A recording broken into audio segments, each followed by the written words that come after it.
I will now call the March 1st, 2023 San Diego County Board of Supervisors Land Use Meeting and Sanitation District regular meeting to order. As a reminder, according to the board rules and procedures, audience members shall not whistle, clap, stomp feet, or anything that disrupts the proceedings. Clerk, can you please call the roll? Thank you, Chairwoman Vargas. Before I call the roll, I'd like to note for the record that Vice Chair Lawson-Remer has requested to participate via teleconference due to an emergency circumstance. As such, if approved, all votes will be handled by roll call vote. With that, I will now call the roll. Supervisor Anderson? Here. Supervisor Fletcher? Fletcher here. Supervisor Desmond? Here. Vice Chair Lawson-Remer? Here. And Chairwoman Vargas? Vargas here. All right, our first item on the agenda is a request for remote participation from Vice Chair Lawson-Remer. County Clerk, can you go through the process? Thank you, Chairwoman Vargas. The first item will be for the board to consider a request by Vice Chair Lawson-Remer to participate remotely. Vice Chair Lawson-Remer will state the emergency circumstance for the board's consideration, state whether anyone over the age of 18 is in the room with the Vice Chair, as well as their relationship to the Vice Chair. Then the board will consider a motion, second, and vote. Thank you so much. Unfortunately, I am experiencing flu and cold symptoms and do not want to risk getting everyone else sick and spreading illness to others in attendance. And no one over the age of 18 is in the room with me. All right, with that, I'm happy to make a motion. Is there a second? I just want to thank my colleague for taking us into consideration. Especially because you're sitting right next to her. So we have a motion and a second. Please call the roll. We can do vote cast on this one. Yes. Oh, because it's only the four of us. Okay, please vote.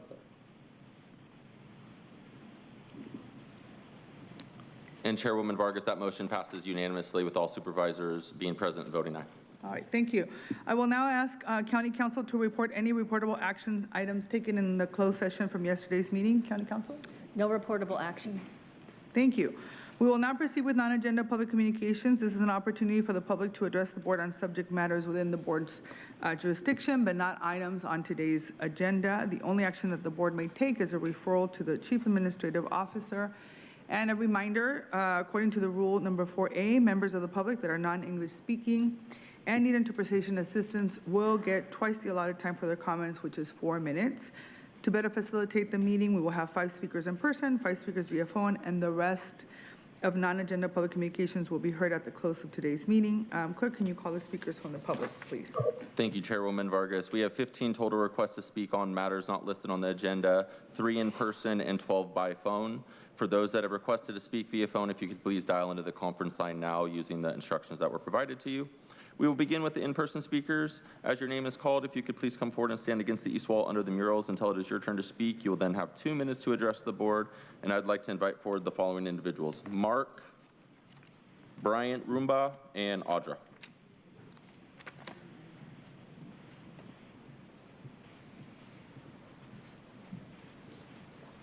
Hey, good morning, everybody. Bryant Rumbaugh. I didn't forget to say my name today, Jim. So, hey, I was going to quick read the email that I got back from Patricia. She pretty much was curious what it was in respect that I was wanting to meet you on. And my response to her was, first off, the prompt response is noted and appreciated. As a constituent of Jim's district, I would like to discuss an opportunity and options on how to best improve representative and engagement of my fellow constituents. Pretty much the citizenry of America and fellow Americans. I do understand as the mantra on our seat of county government building states that good government demands the intelligent interest of all its citizens. I would like to learn more of his experiences and as a politician, learn from his wisdom and explore ideas to better help our representatives fulfill their valiant objective in demanding, I'll go ahead and stop right there because I'm already losing time. So I am not probably going to be able to make the meeting 2 weeks from now. I did tell her in the email that I would be available anytime next week. I am a self-employed electrician, okay, so I do have to have a project that I have a responsibility because I am in the rat race, just like, you know, the vast majority of people in our country. And that particular job is actually a couple 100 miles away. But I'm really hoping that I get a chance to really talk to you next week. I did get a chance to run into Deputy Gonzalez. He did lie to my face. He did tell me that he had apologized to Audra, She just actually verified that that is not true. Ultimately, we as humans, we do need to demonstrate that we are worthy of freedom. We need to achieve and overcome evil. Evil obviously rears its ugly head in many ways, and I do plan on providing you an opportunity, Jim, and I appreciate it. I'll see you next week, I hope. Possibly. Should I hold my breath?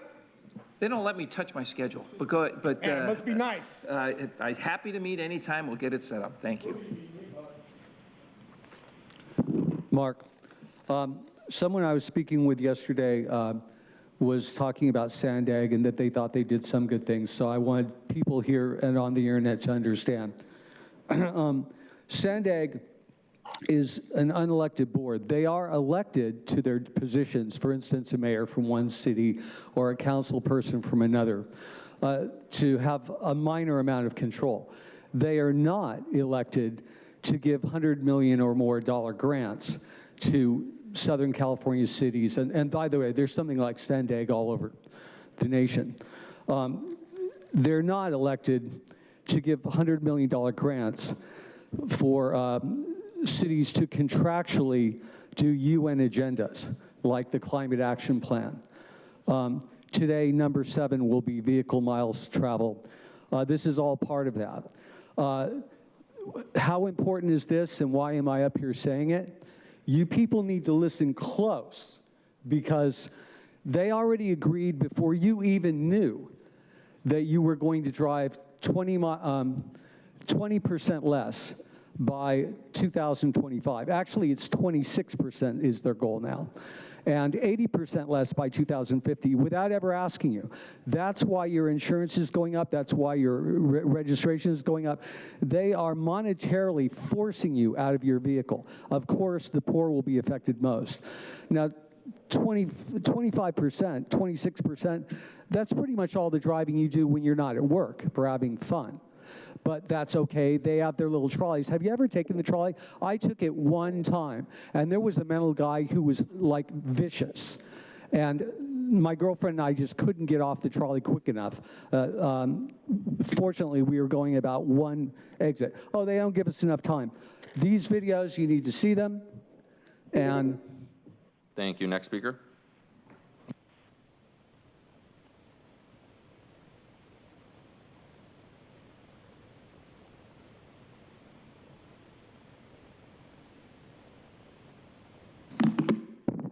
You know, my name, I use the pronouns rock, paper, scissors. It's a little weird that Tara, why are you all of a sudden now like requesting an absence when before you just wouldn't show up? And then what happens when you guys are like voting for it while she's away? So if you say no, does she have to come back in? I mean, it's a little weird. But also, I sent out an email to you guys about a community forum, hoping that you email me back so we can engage. Helen did, that was nice. But I mean, she's also leaving, so whatever. But it is disturbing that Gonzalez is lying like that, and I had to tell him, quit talking to me.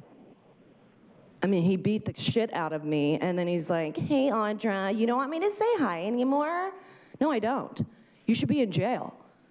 Because if I did that to anybody, I would be, and I've been in there for less. And the fact that he thinks that he can taunt me like that is really disturbing. But nobody cares. It's like I shouldn't have to feel weird coming in here because I need to address the people that work for me, that are supposed to represent the people. And it's like this man can sit there and act like it's a joke. That's ridiculous. I shouldn't have to tell him, don't talk to me anymore. Don't say hi to me. Don't tell me thank you. Because it's not sincere. It's bullshit. He should say, I'm sorry that you're fucking injured. I'm sorry that I beat you out in the hallway, gave you a concussion and many injuries that may never go away. And that may be hard for you to understand, Jim, but it didn't happen to you. Thank God. Thank you. Now we will hear from those that requested to speak by phone. When it is your turn to speak, you will be unmuted and you will hear a recording that will tell you to begin your comments after the beep. I'd like to remind the callers that they should mute their TV or live video stream before they begin speaking, and we will begin with our first caller.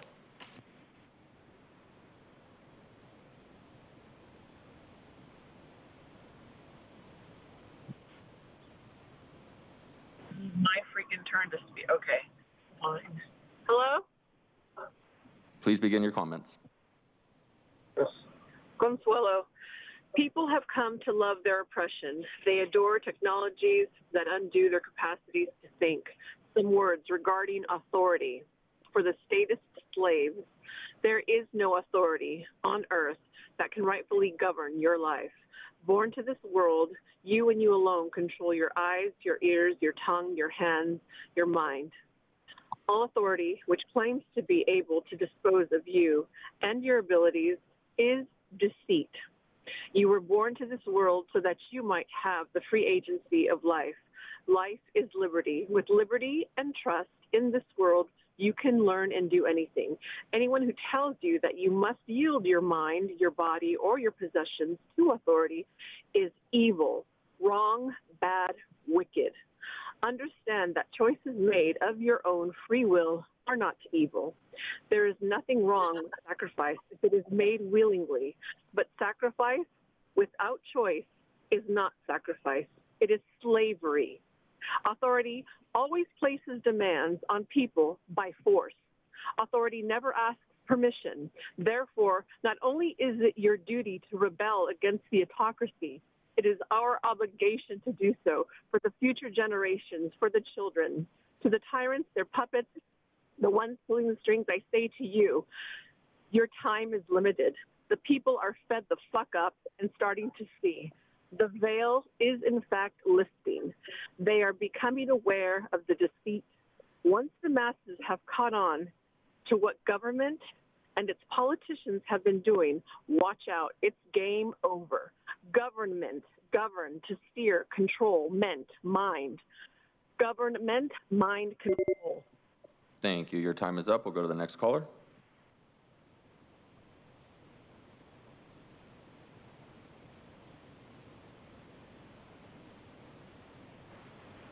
Good morning, Puma Paul Henkin here. You need to get Officer Nickensaw out of there right away. Now, I guess you ended the COVID state of emergency without a whimper rather than with the thud it deserves. So let's celebrate the end for, the third or fourth time?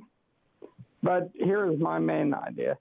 Energy experts, and it doesn't take an expert, have warned California faces years of potential blackouts as politicians prematurely push a renewable energy transition with an unprepared power grid. Yes, I'm talking EVs. The California Policy Center co-founder said, there's a burden to the consumer that's going to get very heavy. Even if they can't pull it off without blackouts, the burden to the consumer is going to be ridiculous. You should condemn SDG&E for its exorbitant bills and plotting to raise rates 18.7% and more without end, a lot of it for beefing up its power grid. I imagine there are people wondering how they can escape a wildfire if the electric's out, public charging stations are scarce, and the battery's low. Thank you. Thank you. We'll go to the next caller.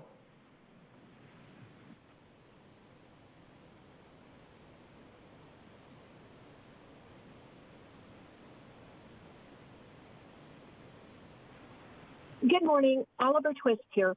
First, I wanted to expound on and clarify statements I made yesterday regarding the mileage tax and the reimbursement aspect of it. I asked them, how will we avoid double taxation, i.e., does the mileage tax only apply to electric vehicles? If not, how will drivers of gas-engined and hybrid vehicles avoid paying both a gas tax and a mileage tax? And this was their answer. A credit for gas taxes paid based on the EPA rating of the vehicle can be deducted from the road charge due when the invoice is sent to the taxpayer. This will avoid double taxation during any transition period until the gas tax is fully sunsetted. Ultimately, switching California to a road charge would be decided by the legislature. So keep an eye out for the future and to be sure to voice your preferences with your elected representatives. So here I am voicing it: no to any mileage tax. Also, regarding our ability to evaluate your job performance, I again ask you to implement a mechanism to track attendance and punctuality for yourselves. Just as you hold your employees to a quantifiable and recorded standard, I am asking you to hold yourselves to that same standard and to also make that information readily available. After being told that it was up to me to go through each individual set of minutes and to check attendance and absences, I'm letting you know that that response is unacceptable, imposing a cumbersome burden on the public simply because you choose to give yourselves a pass is the antithesis of transparency. Please show integrity and proactively up your accountability game. Thank you. Thank you. We'll go to the next caller.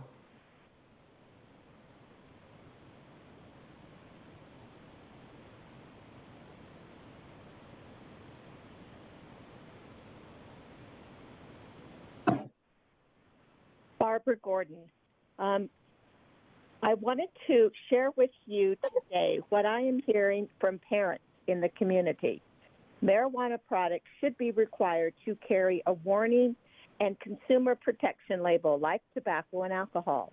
The warning label should identify the potency of the key ingredient THC, which is linked to the increased risk of suicide. The National Institute of Health study suggested a link between cannabis use and higher suicide ideations, their plans, and attempt levels. In short, there appears to be a vital link between cannabis use and suicide in young adults. Suicide is the second leading cause of death for people ages 10 to 34 in the U.S. The San Diego County Medical Examiner reported 39% of completed suicides in ages under 25 tested positive for THC. This is also more than alcohol. Marijuana became legal in California by popular vote, but with that mandate, there comes an obligation to warn the consumer of the risk. Cigarettes have a warning label, alcohol have a warning label, marijuana should come with a warning label as well. Parents and young people have the right to be informed of the science behind the risk of using marijuana with high potency THC. Thank you. Thank you. We'll go to our next caller.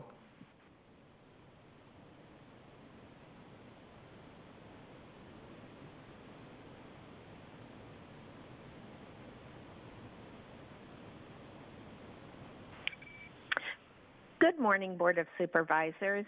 My name is Diane Grace, and I'm a mother and grandmother, and I also am a coordinator for a tutoring program for elementary school students.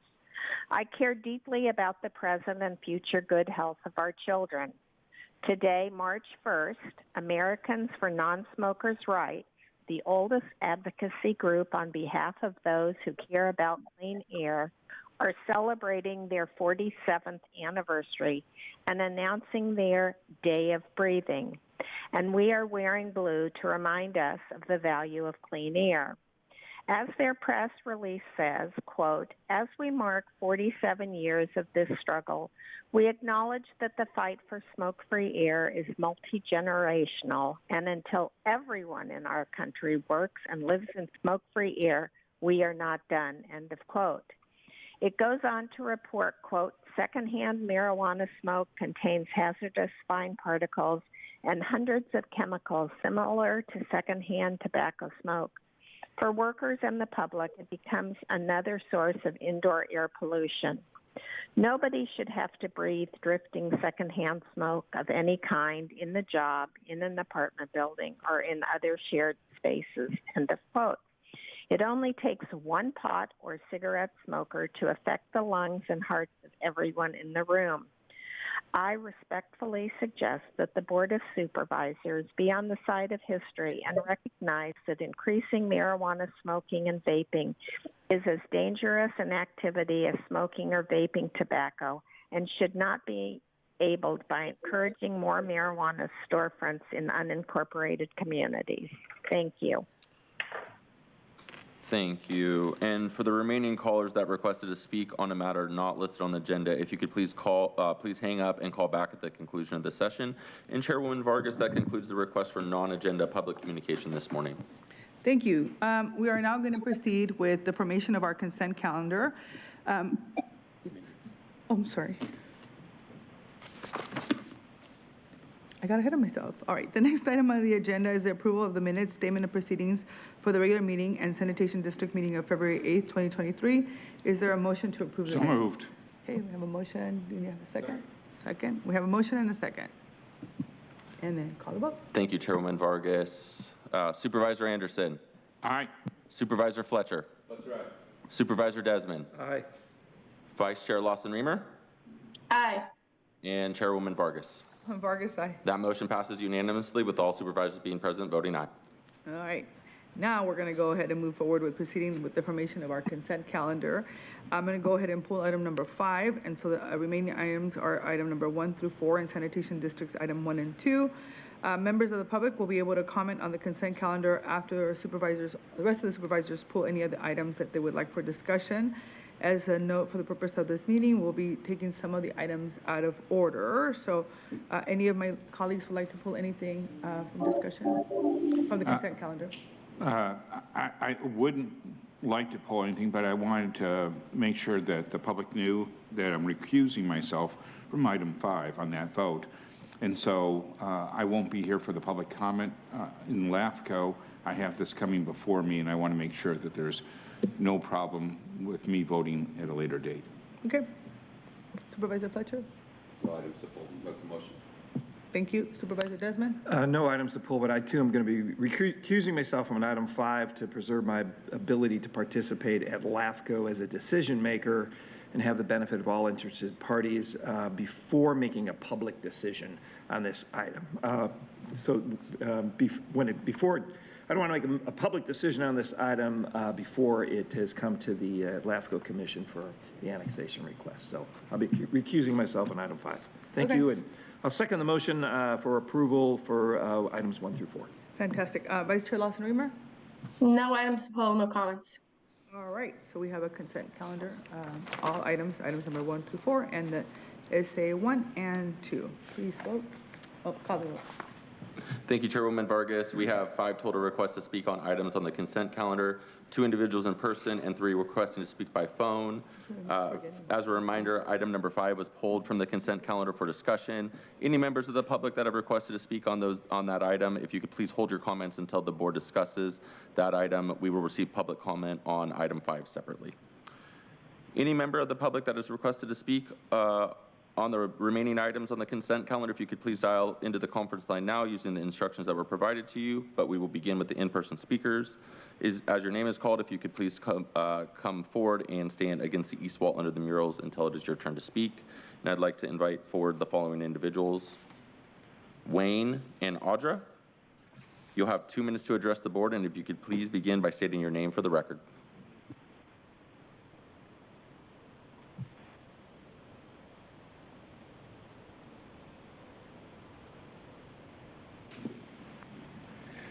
My name is Wayne Hartley. I'm here to address the road vacation up in Escondido on Quanaloa and Country Club Drive. Thank you for your time. Obviously, I initiated this. I'm in favor of it, and I appreciate a positive response on that. I'd also like to, I've been at this residence with my wife and family for 37 years, and also 2 other of our neighbors that we're involved with. We've all lived there for 30 or 40 years, so it's a big thing to us. I know you have a lot going. We initiated this, and I wanted to speak also to thank Thomas McCabe with the county and Richard Chin and all their staff for their work. It's been a year-long process in doing this. It's been an education, not something that I deal with generally. And the staff has been wonderful, and the process has been very good, so I'd like to give kudos for that. And I just look forward to, I'm here if you have any questions on this issue. Thank you.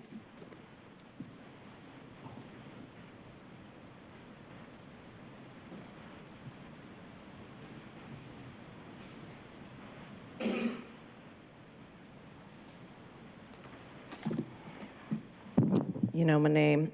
I use the pronouns rock, paper, scissors. So sewer, I don't know, just the things that they're doing with sewer, like the Helix Water District and tainting lakes or reservoirs with the sewer water. It's just interesting that they don't look at it as like a problem, but you're talking about what to do with this sewer water, and I don't understand why we're putting it into the ocean and how that can be CEQA exempt. Does that make sense?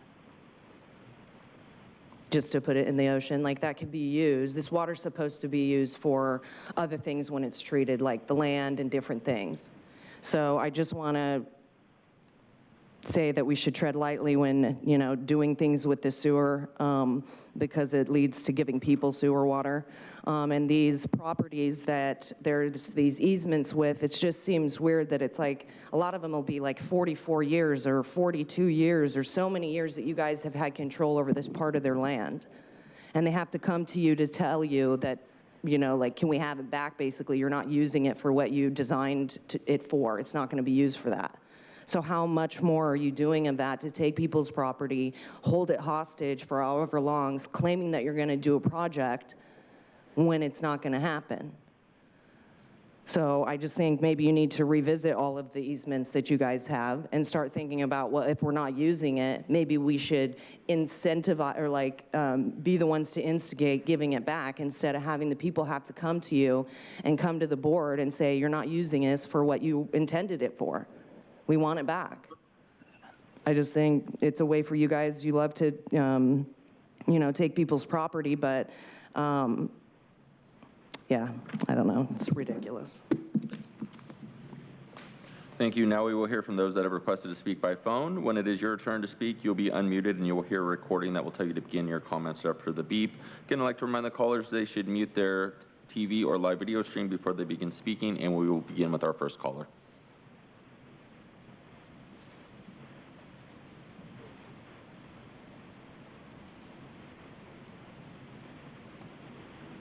Hi, I'm Puma Paul Himkin. On the summarily vacate portions of the irrevocable offer, that is, you're vacating something that you don't even have yet, I want to point out how silly this sounds. The agenda says a summary vacation is a streamlined process by which a public road or public service easement is abandoned through one action where public noticing is not required. But the agenda previously said the Asset Management Division is processing a request to summarily vacate portions of an irrevocable offer of dedication. So is this just an offer, or is it real land? The cost is $4,500, and we're not told, at least in the agenda, how much land we're going to get for the money the applicant paid after paying salaries and other overhead costs.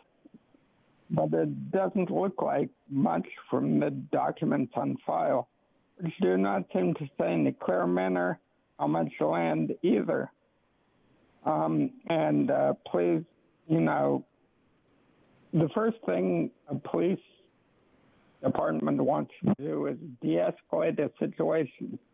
And the best way to de-escalate that is to get an officer who keeps being there and when he shouldn't out of the situation so it doesn't blow up.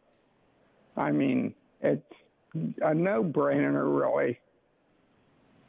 Anyway, that's all I have to say. Thanks. Thank you. We'll go to the next speaker.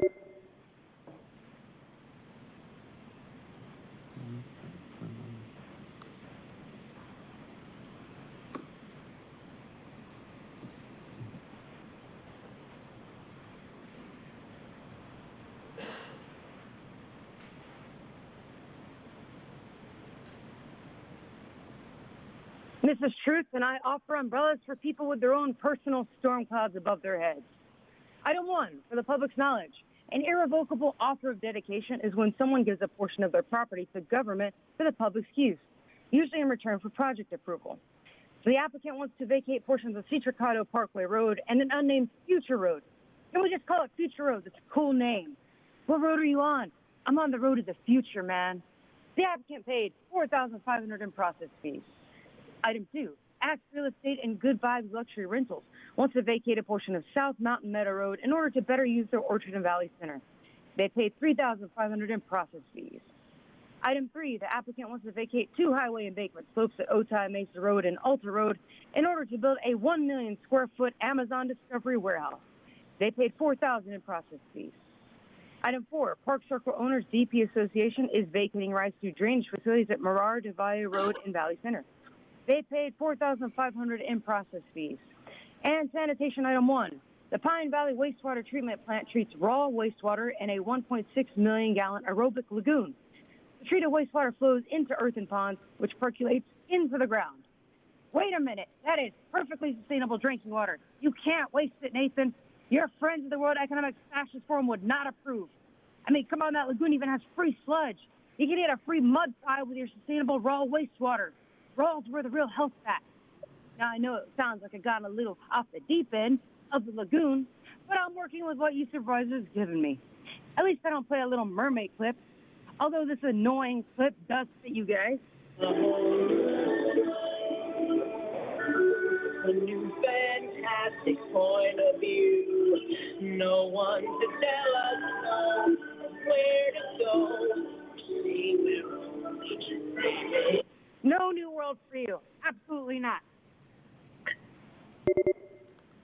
Thank you. Your time is up. And Chairwoman Vargas, that concludes public comment on the items on the consent calendar. All right. Thank you. We have a motion by Supervisor Fletcher and a second by Supervisor Desmond. Clerk, can you call the vote, please? Thank you, Chairwoman Vargas. Supervisor Anderson. Aye. Supervisor Fletcher. Fletcher, aye. Supervisor Desmond. Aye. Vice Chair Lawson-Remer. Aye. And Chairwoman Vargas. Aye. That motion passes unanimously with all supervisors being present, voting aye. Thank you. The first item on our discussion agenda is item number 5, resolution opposing the application to the San Diego Local Agency Formation Commission for the annexation of Otay Ranch Village 13 to the city of Chula Vista and related CEQA findings. Clerk, can you please call the speakers from the public? Thank you, Chairwoman Vargas. We have 7 total requests to speak, 6 individuals in person, and 1 requesting to speak by phone. I'd also like to note for the record that we did not receive any e-comments on this item. For any members of the public that have requested to speak on this item by phone, if you could please dial into the conference line now using the instructions that were provided to you. We will begin with the in-person speakers. As your name is called, please come forward and stand against the east wall under the murals until it is your turn to speak. I'd like to invite forward the following individuals: Nick Lee, Eric Johnson, Mark, and Audra. You'll have 2 minutes to address the board, and if you could please begin by stating your name for the record. That will be the first 5, and then I will call the 2 additional speakers after these 5 speakers. Mark, it's important to understand what they're doing here. Village 13, the project, it's the way they build all their new projects.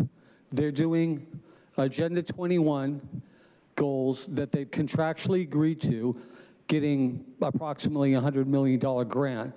None of you people got to know about any of this. So they'll be building mixed-use housings. They intentionally are not giving me enough time to tell you guys about this. You need to see this 3rd video down, the one Rosa Corey. She is as credible as you can be. If you start at 3 minutes and 30 seconds, she'll start with her credentials. she could be a litigation person, expert witness in court on land use and property valuation. So you need to see that to understand what they're doing. Also, Deborah Tavares has a video on YouTube. These are both YouTube videos. You can find them on BitChute if you can't find Deborah Tavares on YouTube. Her video is called Who's Running America and the CAP, C-A-P in capitalized for Climate Action Plan. Who's Running America and the CAP. If you guys don't see these videos, you will have no idea what these people are doing. You're already in a government where you have no control. These people are agreeing to things that are completely unconstitutional, and they're getting paid all the way to sell you out. It's changing government to unrepresented government. A good example is Europe. They're about 40 years ahead of us. They keep signing away our rights to foreign unelected councils, and Sandag, I told you earlier, is not elected to give out $100 million grants to do UN agendas. See the videos, stop it now. You're already not represented. Thank you. Next speaker.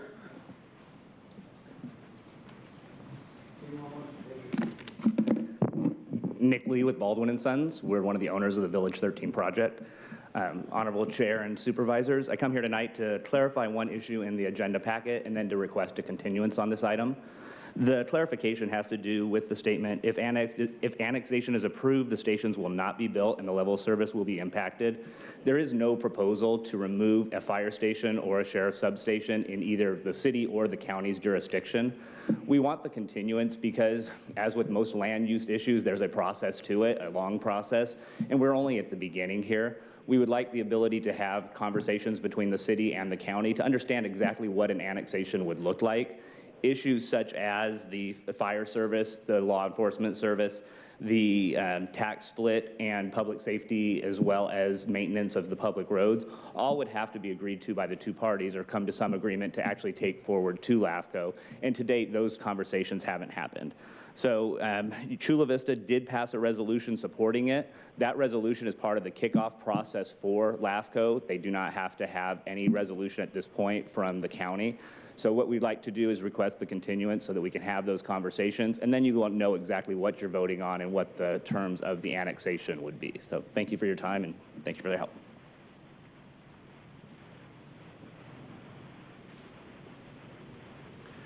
Good morning, Supervisors. My name is Eric Johnston. I'm also with Baldwin & Sons. I'd just like to reiterate my colleague's request for a continuance on this item. We feel that a vote to oppose the LAFCO annexation is premature at this time.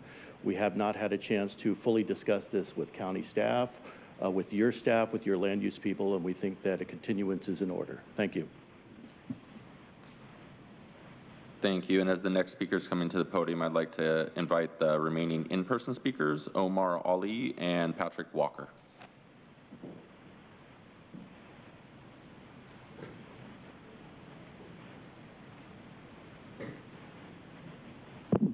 Good morning. Honorable Supervisors, my name is Omar Ali. I am the Deputy Vice President of CAL FIRE Firefighters, Local 2881 in the San Diego District. I represent over 850 professional firefighters of CAL FIRE San Diego County Fire. I was newly elected last year to the union leadership, and immediately I was concerned when briefed on the situation with Village 13.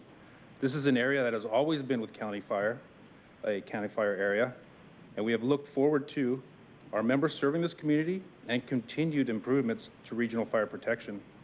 Our firefighters are all risk. We do everything, whether it's responding to a heart attack, helping a senior citizen off the floor back into bed, traffic collisions, house fire, or a fast-moving wildfire. This is what we do. Our brothers and sisters of Chula Vista Firefighters Local 2180 do this day in, day out as well. This is not about that, though. This is about holding on to the area which is ours. Areas that we serve and have always served with pride. This is about seeing the needs of the communities we serve and being concerned that they will not be receiving what is rightfully theirs, and that is funding. The City of Chula Vista is not planning on building a fire station to service this area. County Fire, though, is planning on building and staffing 2 fire stations, one in Village 13 and the other planned for Village 14. We are proud to serve the communities of San Diego County. We appreciate the unwavering support of this board. Ever since Operation Collaboration, we've been on the front lines during the COVID-19 pandemic, to the more recently Border 32 fire, the wildfire. CAL FIRE San Diego firefighters have been there to answer the call. We are asking you to answer our call to action and oppose this annexation. Thank you for your time.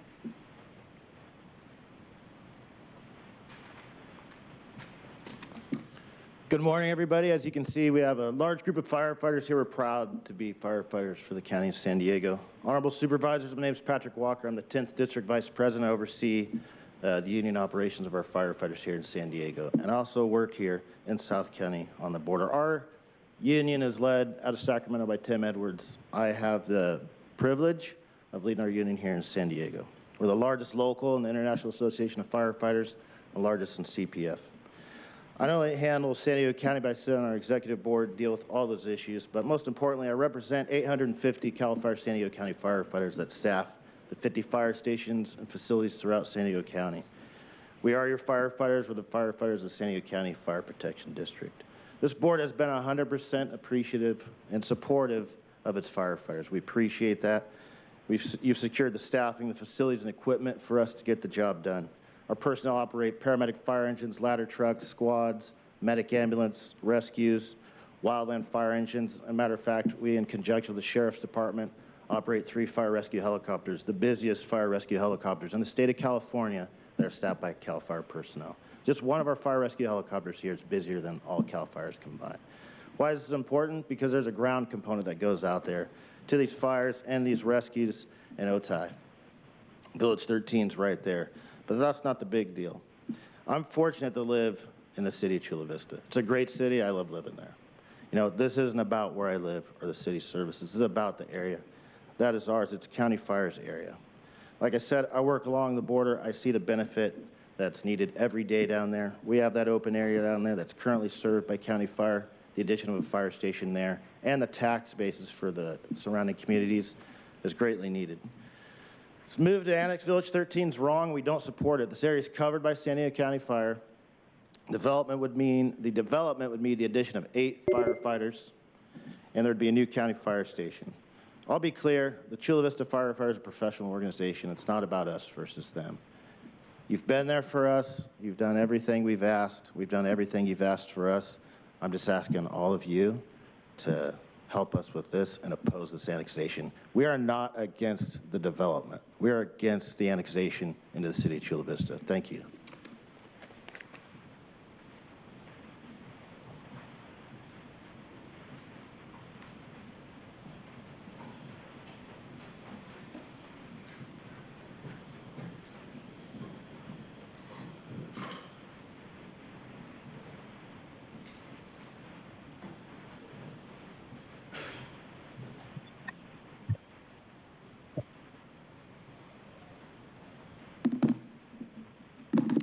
You know, my name, I feel like this is a little confusing, a little bit, the whole item.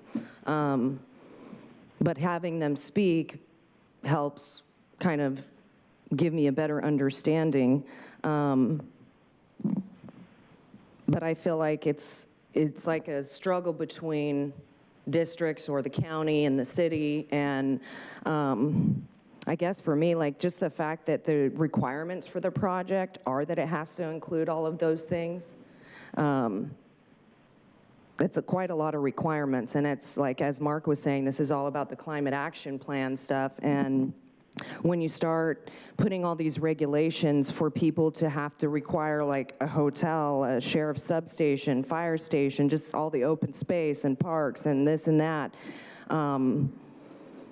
it just gets dangerous, and there's no specific phasing sequence, but it'll be constructed with each phase approved as site plans are required. So there's not even anything really in place that is saying that that's even going to be capable of being done, and it's still going to take 8 to 10 years. So I don't know, I guess, I don't know, this one's a little bit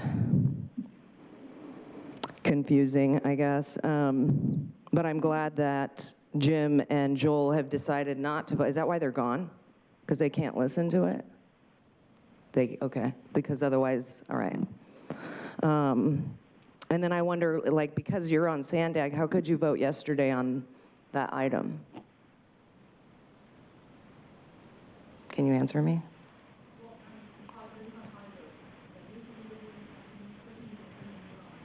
And you'll respond? Okay. I know, I got the one, but I sent one yesterday you didn't respond to yet. So, I know, but I'm just saying, you're telling me send you an email and you'll respond, so, all right, thanks. Thank you. Now we will hear from those that have requested to speak by phone. When it is your turn to speak, you'll be unmuted and you'll hear a recording that will tell you to begin your comments after the beep. Again, I'd like to remind the callers that they should mute their TV or live video stream before they begin speaking, and we'll begin with our first caller.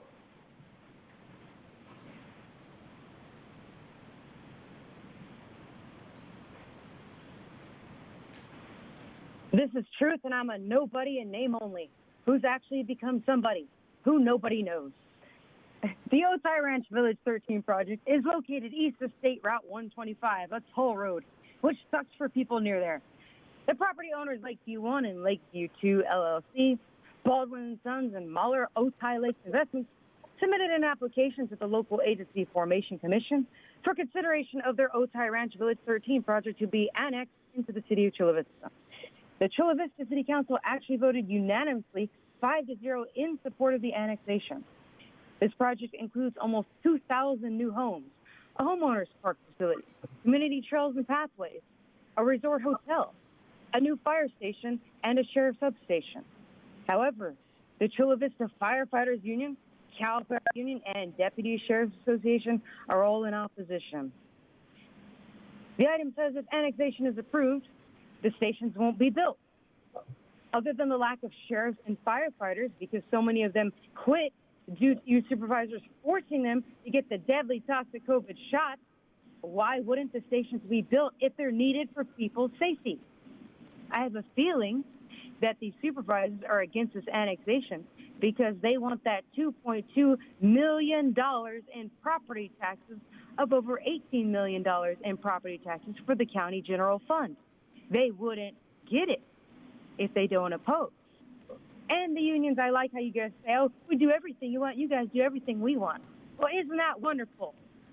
But I think we should all celebrate the fact that the Otay Ranch Village 13 includes 1,881 single-family homes.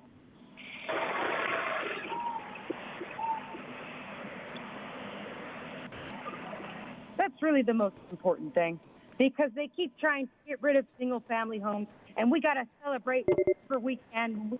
Thank you. Your time is up. And Chairwoman Vargas, that concludes public comment on this item.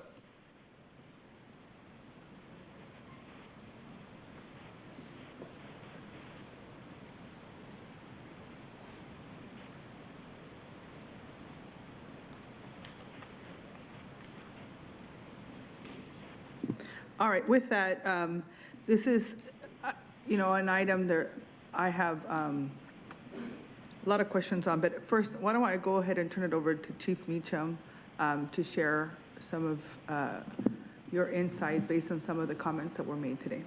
Yeah, thank you, Chairwoman Vargas.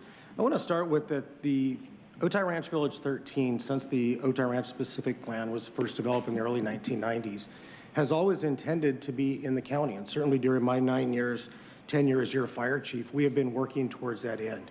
As part of that, we have conditioned a fire station to be built in the project, both a permanent fire station and also a temporary fire station during the development. That fire station will not just serve Village 13, but it will operate as part of our regional integrated cooperative fire protection system. And the reason why I think that is so important is while that fire engine may be based in Village 13, that fire engine may be in Otay Mesa this afternoon or Potrero during a wildland fire, and a fire engine, county fire engine from Ramona may be moved to backfill and operate that. We are proposing to serve that fire station with a total of 8 personnel on 3 apparatus, including a paramedic ambulance. And while I certainly believe if Chula Vista built the fire station that they will continue to be a good partner and provide mutual aid or having another agency serve your jurisdiction is not a long-term solution. The communities that surround Village 13 remain underserved, underprivileged communities with some of the lowest health equity index is in our region. And I think it is important for the county to take those proactive steps to provide for our residents. Another key factor is while I don't disagree with what was said today, should discretionary land use decisions be transferred to the City of Chula Vista, this board retains no authority to ensure that the fire station or any other fire condition are imposed on the project. The Chula Vista Fire Department is a very good fire department. We have a very good relationship with them. But the fact of the matter is the east side of Chula Vista is their poorest performing service area. Our standard of service is 90%. Their standard is 80%. They currently serve their community at only 78% compliance. And so I think adding another nearly 2,000 homes is one of the main reasons that their own Firefighters Labor Association is opposed to the annexation. We certainly have financial concerns with this. This is one of the few areas where the Fire Protection District would receive revenue to support the surrounding areas. It's also important to note that the applicant is only proposing to annex their property, which essentially takes the border of the City of Chula Vista to the property line. So the City of Chula Vista receives all of the revenue. The State of California, as a state wildland agency, and the County Fire District still have the financial responsibility to keep a wildland fire from impinging on the development solely at our cost. This creates a service island, not only with that, but other areas and sphere of influence issues. So it is for all of these reasons that as your fire chief, I am recommending support of the action in front of you. Thank you. Thank you. Commander, did you have any comments on this? I'll echo a lot of the chief's comments. For us as well, it starts to shift the burden. Through annexation, the City of Chula Vista Police Department now takes law enforcement jurisdiction over that. However, there's a portion of that property that is not annexed as well, and that becomes still under the sheriff's jurisdiction. It also leaves several islands of property that we're responsible for policing without any revenue or other resources to work on that. Every place that we've had islands left behind, and we'll use examples like Lincoln Acres, where it's surrounded completely by National City, they become underserved communities by us. It takes a long time to get to them. There's not a lot of population there, but the areas that are annexed typically force themselves into those low-lying areas. And it's unfair to the community there. And so those are the concerns that we have as the Sheriff's Department. Thank you, ma'am. Thank you. Any other comments from staff? You good? Okay. So, and I appreciate everyone who came today. This is in District 1, and so it's a really important item for me, and I understand the developers coming forth and to the dais today. But, to me, the reason why I felt it's really important to, bring this resolution forth to my colleagues and to really state what the county position was is because this is the submission that was put forth before LAFCO. And so it's important to me that we make it very clear that at this time, although housing is a top priority for us and this is a very high fire zone, and we want to make sure that property safety requirements are in place. There is a lot of work that took place to determine what village of the villages were going to be like back in when this all started. There were workshops, public participation, planning seminars, and they went through environmental impact reports that took place before we even got to this place. And so for me, the project as approved by the county requires a developer to build a new fire station in the area that is designated, because it's designated very high, as it's been mentioned. And it would have a huge impact in our communities. And so the county determined that these resources were needed to meet the needs of the area. Specifically, you've heard from the sheriff the same thing. And so I understand that it was towards last year that the owners of Village 13 applied to LAFCO for this item with the support of the Chula Vista City Council. But I think for me, the proposed annexation area is not bordering with the existing boundaries of Chula Vista and would create, like it was mentioned, an incorporated area of the county. And because I do represent areas like Lincoln Acres, I understand firsthand what that would mean to these communities. And so the data from Chula Vista also shows that it will not meet response time from the fire stations, as it's been made, the comments that made by the chief. And so for me, if the annexation request is approved, the stations will not be billed as levels of regional public safety service plan by the county, which is where the concerns are. And so I know that the Deputy Sheriff's Association also raised concerns, and again, I'm not sure that at this time it is something that I can support. I'm not opposed to future conversations, but the item that is before LAFCO is not one that I can support. And for that reason, I'm asking my colleagues to support our position on LAFCO to oppose the annexation, especially with the various reasons outlined. And with that, I would like to make a motion. I'm happy to second that motion. I'm in full agreement and full support. We have a commitment. Look, this isn't a question of is housing going to get built or not going to get built. It's going to get built.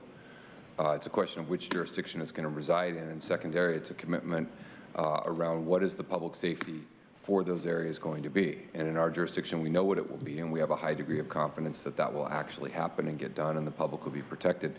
The notions of a desire to have a continuance and continue to talk, I got to tell you, ring a little hollow.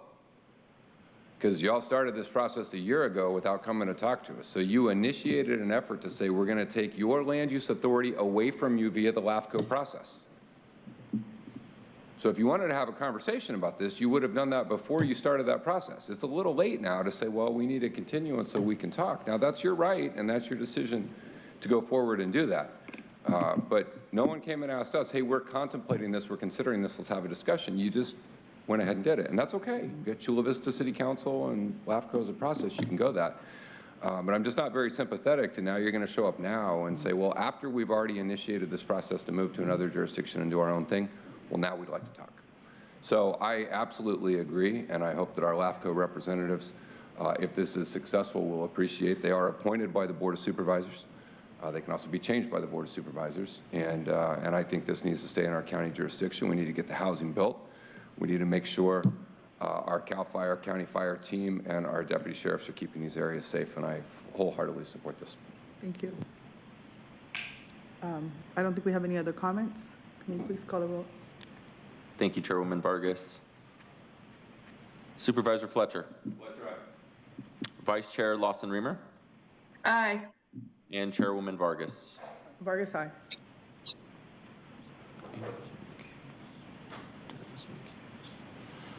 Thank you, Chairwoman Vargas. With Supervisor Anderson, that motion passes with Supervisor Anderson and Supervisor Desmond recusing themselves and all other supervisors being present voting aye. Thank you. We're going to go ahead and give them a minute so that they can come back. I'm going to ask them to be.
The next item on the agenda, as I mentioned before, we're going to go ahead and take them out of order. So the next item will be item number 7.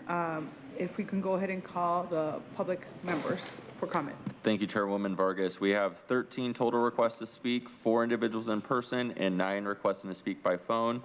I'd also like to... I think we have a presentation, right? I apologize for that. So we'll go ahead in the presentation, and then we'll do the public comment. Perfect.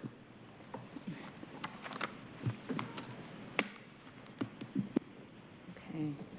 Good morning, Chairwoman Vargas and members of the board. I'm Davia Lynch, Director of Planning and Development Services. Today, Mark Slovic, Jacob Armstrong, Rami Telly, and Lynette Santos and I will be presenting on item number 7, an update on the Vehicle Miles Traveled, or VMT, mitigation program, parcel-by-parcel analysis, now referred to as the Development Feasibility Analysis, and Sustainable Land Use Framework.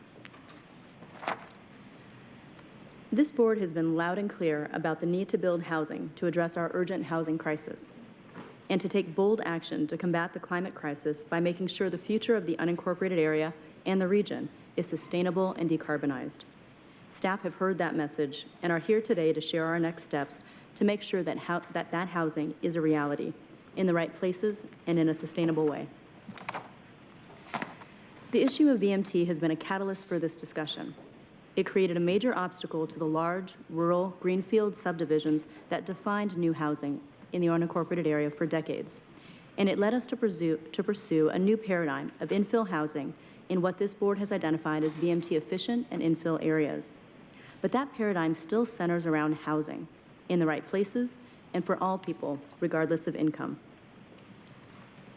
I'll talk briefly today about how we got here for context on the specific items that we are bringing back to the board today.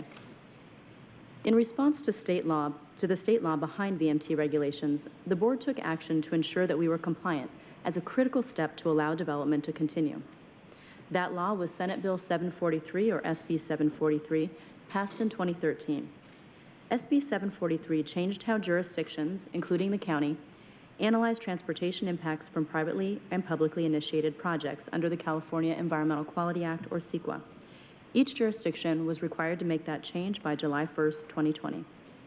But the intent of Bill 743 was about much more than transportation. It was about changing where and how we build, how we counter climate change and create more dense, walkable communities where public investments in transit and infrastructure are optimized. Specifically, the goals of SB 743 were to balance the needs of managing traffic congestion with statewide goals to reduce greenhouse gas emissions, encourage infill development, and improve public health through more transportation like walking and biking. The board directed a phased approach to implement SB 743 in the unincorporated area. We're coming back to you today with updates on the efforts that were directed. The first phase included two parts. First was the board's adoption of an updated transportation study guide, or TSG, in September of last year. That provided guidance on implementing the new law so that the development projects could move forward with less risk. The second phase, which is underway, includes preparing a VMT mitigation program in potential partnership with other agencies and local jurisdictions. The VMT mitigation program would provide a tool to facilitate some development outside of VMT efficient and infill areas, though it would still likely be more costly and challenging in those locations. Phase 2 also includes an analysis of transit opportunity areas, which are areas that don't have transit today, but with additional investments in multimodal infrastructure and transit, could support denser development and become VMT efficient in the future. The second phase also included direction to make sure that there are real opportunities to develop housing in the VMT efficient and infill areas. If these are going to be the primary areas where we meet our pressing need for housing across the spectrum, we have to understand why they've not been built out to date and come back to the board with actionable strategies and cost to make them development ready. To do this, the board directed staff to prepare a development feasibility analysis. Related to that, the board directed staff to begin research on a sustainable land use framework, which would provide the overarching policy guidance and planning tools so that newly developed areas are done right, equitably and sustainably, and that all communities can continue to thrive regardless of how much future development is likely to occur in those locations. We'll start with an update on the development feasibility analysis, followed by the sustainable land use framework. We'll present the status of these efforts, high-level schedules and phasing, as well as what the deliverables from these efforts will do, individually and collectively, to move from planning to action on the key policy issues of housing and sustainability. Staff will then provide a preview of the approaches that could be taken in developing the VMT mitigation program. Staff will return in 6 months with our progress on each of these efforts, including more detailed information, costs, and recommendations. Recognizing that future housing development will occur largely in VMT-efficient and infill areas, the board directed staff to find practical ways to facilitate that development. Specifically, the board directed staff to come back with an approach for a development feasibility analysis. In the next slides, we will present an overview and status update on this effort, which will help move the dial from planning for housing to producing housing to meet the needs of our communities. The first phase of the development feasibility analysis has been completed and consisted of identifying concentrations of vacant and redevelopable parcels, or hotspots. The second phase will be consultant-led and will ground truth the analysis conducted in the first phase, and will bring stakeholders together to understand the barriers and solutions needed to encourage development in these areas. This phase will include a constraints and opportunities analysis, a market feasibility analysis, and an infrastructure gap analysis in coordination with the Department of Public Works, Environmental Health and Quality, and other relevant agencies. The infrastructure gap analysis will help us to better understand the infrastructure needed to facilitate development within these areas by assessing the condition of existing infrastructure, analyzing its capacity to support development, evaluating the costs and feasibility of upgrades, and expansions to address infrastructure gaps that act as barrier to development in the areas. The effort is proposed to be initiated in 4 areas, which were selected based upon location, funding opportunities, leveraging other county efforts underway, and environmental justice considerations. The communities are Buena Creek, the county's only community with rail service, and where we have already made progress with strategic planning partnerships with North County Transit District. The infill communities of Valle de Oro, Casa de Oro, where we are primed to bring in funding with the recent adoption of the specific plan in Casa de Oro, and the environmental justice community of North El Cajon, Lakeside, and Spring Valley. The outcome of the development feasibility analysis will be a resource for the board when deciding on infrastructure investments in key VMT efficient and infill areas. As described, this effort will determine the constraints and opportunities within different communities by looking at parcel level data. It will consider the development potential of these areas and the order of magnitude of investments needed to entice development in each area, and where those investments could lead to most housing the fastest. The result will produce useful technical and financial data on vacant parcels that could reduce initial due diligence costs for developers and spark interest in locations that reveal higher development potential. It will also present potential opportunities for leadership and partnership strategies with other agencies or private entities that could be a pivotal role in building out these areas. This approach can be expanded to additional communities beyond the initial 4. The immediate next steps will include procuring a consultant team to conduct the development feasibility analysis within the 4 initial communities, meeting with stakeholders, including industry professionals and community-based organizations, to understand the practical barriers and solutions within these communities. This will include forming working groups in different communities and executing memorandums of understanding for strategic partnerships and collaboration with other agencies and regional partners, such as North County Transit District and the Metropolitan Transit System, and engage with departments of Public Works and Environmental Health and Quality as we begin a detailed infrastructure and mobility gap analysis of current conditions. The development feasibility study effort focuses on housing, how to optimize development potential in the VMT efficient and infill areas where it will be easier and more sustainable to build. But communities are more than just housing. Equitable, sustainable, and thriving communities are the sum of many parts. They include infrastructure, jobs, schools, trees and parks, and gathering places that bring a sense of home and place. They incorporate arts and culture, and they have their own unique character. As part of the board's action on VMT and related direction on the development feasibility analysis, the board directed staff to take the initial steps on developing options for a sustainable land use framework to ensure that all communities are healthy and thriving. Before we dive into the sustainable land use framework, let's talk about what we mean by sustainability. A definition of sustainability developed by the county's Office of Sustainability and Environmental Justice is efficiently using and effectively protecting our natural resources, balancing economic growth, and ensuring just and equitable provision of public services without compromising the ability of future generations to also flourish and thrive.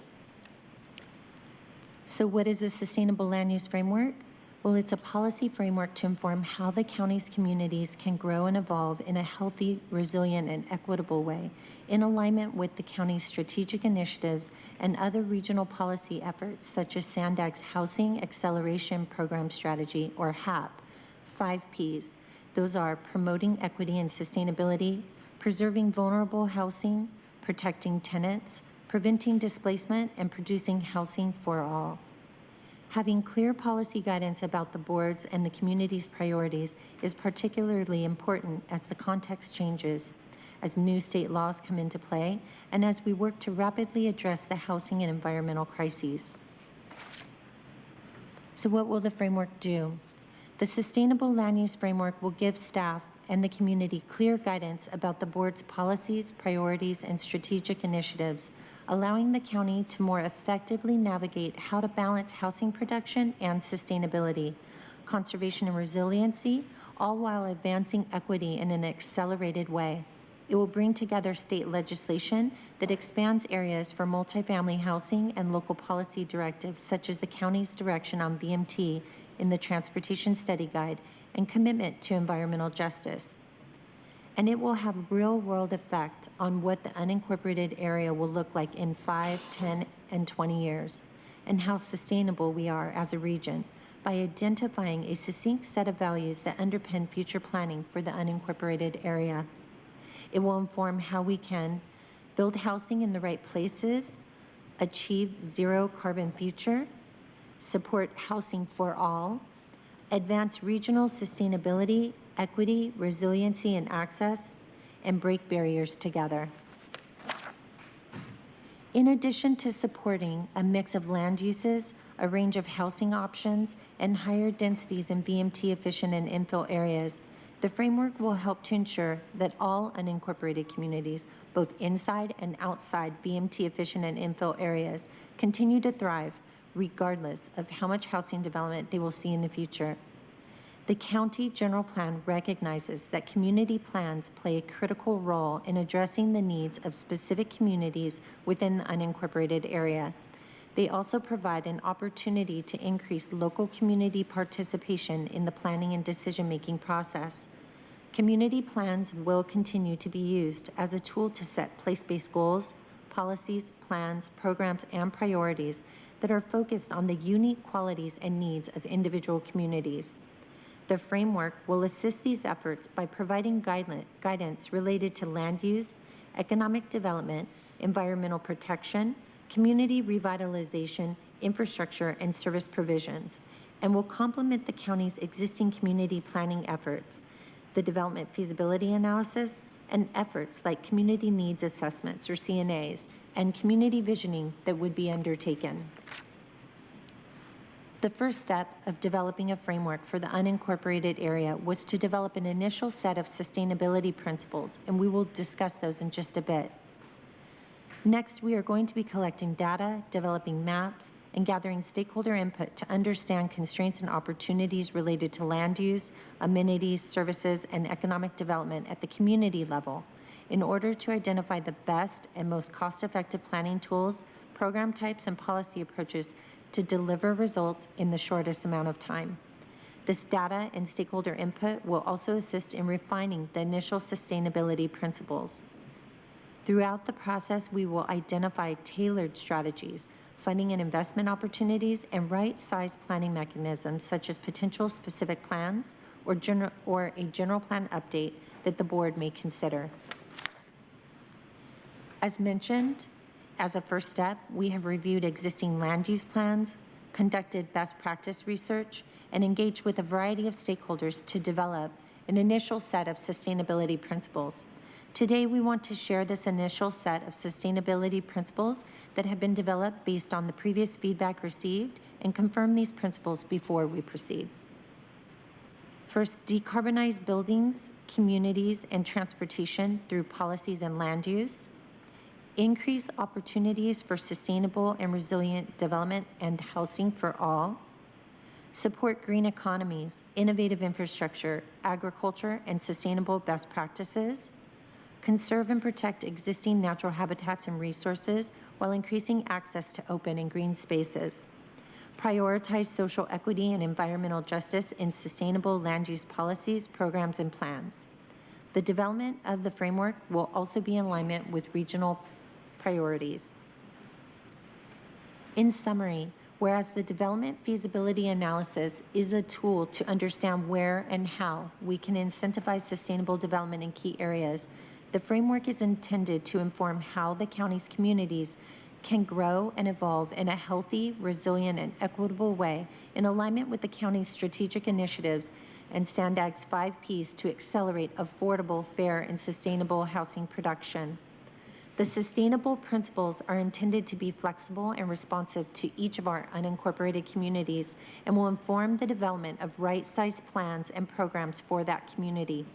As next steps, staff will procure a consultant to conduct the development feasibility analysis within all 4 of the identified areas. Staff anticipates returning to the board over the next 6 months with updates on the progress of the development feasibility analysis and options for a sustainable land use framework, including an overview of alignment with recent legislation that could further increase housing capacity as part of the housing zoning ordinance update that will be brought forward in the spring of 2023. A discussion of how a development feasibility analysis could assist in identifying sites for alternative compliance or affordable housing construction for consideration as part of the inclusionary housing ordinance options that will be brought to you this spring as well. And staff anticipates returning to the board in the fall of this year to provide the results of the infrastructure gap analysis map and report in the 4 initial communities. In addition, we'll provide an update on the identification of stakeholder and outreach partnerships, including an MOU with North County Transit District for partnering and collaborating on efforts within Buena Creek, as well as specific timelines and rough order magnitude costs to complete the development feasibility analysis. Additionally, in the fall, staff will bring forward more information on the development potential and strategies for each of the 4 communities and options for the sustainable land use framework, including any proposed refinements on the sustainability principles. Because VMT regulations will influence where most new development will happen by streamlining development in VMT efficient and infill areas.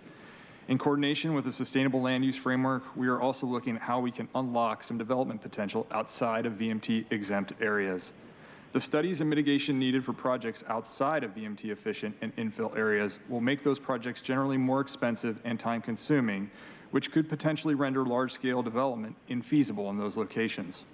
The VMT mitigation program will help create options for projects outside of VMT efficient and infill areas so that some development can occur in these locations. But VMT regulations and other regulations related to climate change, for example, are likely to have a lasting effect on where development is focused moving forward, encouraging it in infill areas.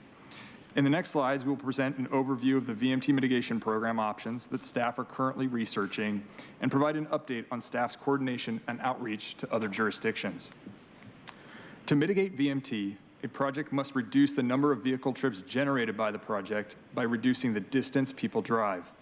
VMT reduction and mitigation can be accomplished with the implementation of multimodal infrastructure, such as bicycle, pedestrian, and transit facilities.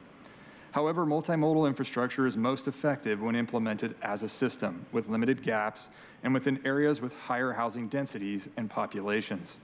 There are different types of VMT mitigation programs that could be developed for the unincorporated area. These include a fee-based program, an exchange program, or a mitigation bank program. Under a fee-based program, projects are assessed a fee based on the magnitude of their VMT impacts. The fee will be based on the project's fair share cost to implement off-site VMT reducing infrastructure to offset the project's VMT increase. The revenue collected from the fee program could be used to build multimodal infrastructure within the unincorporated and/or the region. With the creation of a VMT exchange program, applicants build VMT reducing projects and infrastructure to offset their VMT related impacts. Applicants can select from a list of projects that have construction cost estimates and an amount of VMT reduction they can apply to their project. Staff will also explore identifying priority areas for the projects on the list. For example, the project list could contain projects or programs within underserved communities and VMT efficient and infill areas to complement development that can be streamlined in these locations under the county's adopted TSG.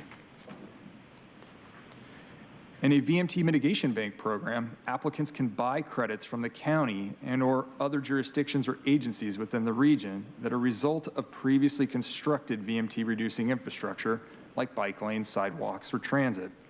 This program could operate similarly to a biological mitigation bank program where a developer purchased habitat credits to offset impacts caused by a project.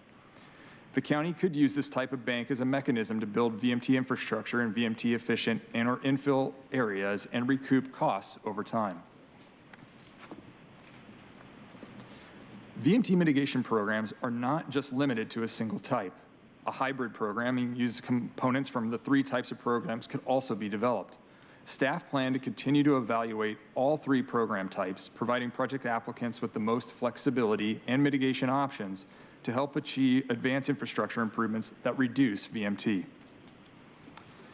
As part of the VMT mitigation program, the board directed staff to partner with other jurisdictions, including SANDAG, the Metropolitan Transit System, or MTS, and the North County Transit District, or NCTD, to develop a regional program and work with the City of San Diego and or other local jurisdictions to develop a joint program or join an existing program.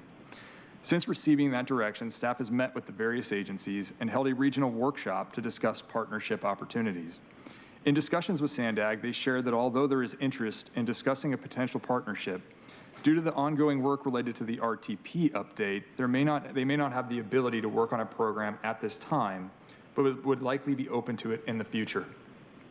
As a result, staff plans to continue to work to move a project forward and explore grants or other resources that could potentially allow SANDAG to partner in the VMT mitigation program while continuing to work on the RTP.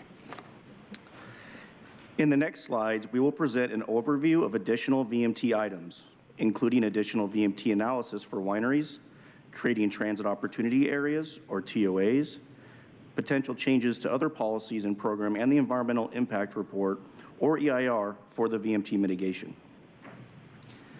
In September of last year, the board directed staff to identify the travel characteristics for wineries located within the unincorporated area and develop criteria which could be utilized to support the finding that new winery projects would not have VMT impacts. Staff prepared a VMT analysis specific for wineries to supplement the recently adopted TSG. The county has many existing wineries that offer tasting rooms and small event space. Many of these wineries are clustered together in regions throughout the county, and patrons typically visit multiple wineries in one trip. As part of the VMT analysis, wineries in the county were mapped, and the analysis supports that additional wineries proposed in Fallbrook, Valley Center, San Pasqual, or Ramona will not increase regional VMT and would not be required to do VMT analysis or mitigation. The analysis also details how some wineries could be considered small projects and not have to prepare VMT analysis or mitigation based on tasting room size and maximum attendees for special events. To identify potential opportunities to incentivize infill development and increase transit, the board directed staff to explore the creation of transit opportunity areas, or TOAs, which represent the most viable areas to integrate transit with higher land use and employment densities in the unincorporated county. Staff have previously identified potential TOAs, including the San Diego East Village area, the Lakeside Village area, the Spring Valley and Valley de Oro Village areas, the Sweetwater Community Planning Area, Otay Village, and along the I-15 corridor. These TOAs will be further analyzed as part of the preparation of a programmatic environmental impact report to further define, study, and evaluate the intersection between VMT, land use, mitigation, and potential multimodal opportunities in a goal to create more VMT-efficient areas within the unincorporated county. As part of the TOA analysis, staff will also consider existing infrastructure for roads and sewer, which is being evaluated by the Department of Public Works in coordination with the Department of Environmental Health and Quality in collaboration with relevant agencies. This infrastructure analysis will assess existing conditions, determine the infrastructure capacity needed to support development, and will evaluate the costs and feasibility of upgrades and expansions to address the lack of infrastructure that may be a barrier to development in these areas. This effort is currently underway. Staff will consider these infrastructure limitations in the TOA analysis to determine the areas that have the most potential for future development that could support future transit service. As part of the VMT mitigation program, staff will also evaluate changes to the general plan to align with the adoption of SB 743. The general plan is the county's long-term plan for growth, including roads that are needed to accommodate the growth. The changes will focus on policies in the general plan that require new development projects to build and widen roads to achieve an acceptable level of service. The policy was adopted before SB 743 and was intended to ensure that traffic impacts from development projects were mitigated based on traffic delay as opposed to VMT. The TSG will continue to include the local mobility analysis to evaluate the potential effects of new development to traffic operations and safety, but level of service will not be used for CEQA. The implementation of Phase 2 of VMT and the mitigation program will require the preparation of an environmental impact report, or EIR, and will take approximately 2.5 years to complete. The EIR process will determine if VMT impacts within the unincorporated area can be fully mitigated under the mitigation program, including the transit opportunity areas, or TOAs. The Phase 2 EIR may require the board to adopt a statement of overriding considerations depending on the option selected and whether VMT impacts have been fully mitigated. As part of the VMT mitigation options, sustainable land use framework option development, and development feasibility analysis, staff are holding meetings with and seeking input from community planning and sponsor groups, environmental stakeholders, business and industry groups, labor organizations, and non-governmental organizations. Staff held a public outreach meeting on February 16th and will continue outreach during preparation of the VMT mitigation program, EIR process, and the option development for sustainable land use and development feasibility analysis. Today, staff recommends that the board find that the actions are exempt from CEQA and receive the update on VMT Phase 2 and further research of all 3 of the VMT mitigation options presented, and direct staff to return to the board in fall with further information. Receive the update on sustainable land use framework approach and provide input on the initial set of sustainability principles, and direct staff to continue stakeholder engagement and proceed with the development feasibility analysis in the initial 4 communities and return to the board in the fall. This concludes our staff presentation. Thank you. Thank you. We're going to go ahead and go to public comment, and then we'll come back to board members' comments. Thank you, Chairwoman Vargas. We have 13 total requests to speak, 5 individuals in person, and 8 requesting to speak by phone. I would also like to note for the record, we received 12 e-comments on this item. 3 were in favor, 5 were in opposition, and 2 were neutral. For any members of the public that have requested to speak on this item by phone, if you could please dial into the conference line now using the instructions that were provided to you. We will begin with the in-person speakers. As your name is called, if you could please come forward and stand against the east wall under the murals until it is your turn to speak. And I'd like to invite forward the following individuals: Madison Coleman, Serena Pelka, Audra, Mark, and Consuelo. You'll have 2 minutes to address the board, and if you could please begin by stating your name for the record. Good morning. This is Madison Coleman, Policy Advocate with Climate Action Campaign. Proper SB 743 implementation is crucial to achieving our regional climate goals. Inequitable, dangerous, unsustainable, and expensive sprawling areas should not be the only places families can afford to live. Working class communities should not be forced to make daily long commutes from high fire areas. The climate and housing crises demand a sustainable land use framework that incentivizes dense infill development near transit, jobs, and other daily amenities to reduce emissions and improve the quality of life for those living in the unincorporated area. I'd like to focus my comments on the VMT mitigation options. We support the VMT exchange program, which requires that a VMT reducing project becomes a condition of a high VMT project's approval, resulting in a 1-for-1 exchange. We recommend that this program be separated from the VMT mitigation program EIR and streamlined to guarantee that we are reducing VMT as quickly as housing, especially in underserved communities within VMT efficient and infill areas, is being developed. We support the concept of a mitigation bank to prioritize VMT reducing infrastructure and existing multimodal networks that have infrastructure gaps, hopefully creating more connected infrastructure networks in VMT efficient areas. However, we are concerned that the fee-based mitigation program will not be allocated fast enough to mitigate high VMT projects. It is imperative that each mitigation program is able to reduce VMT at the same rate that high VMT projects are being developed. Lastly, we oppose the partial mitigation option. In order to significantly reduce VMT, we must develop infrastructure in areas that will fully mitigate the impacts caused by high VMT projects. Allowing for partial mitigation is contrary to the intent of SB 743. Thank you.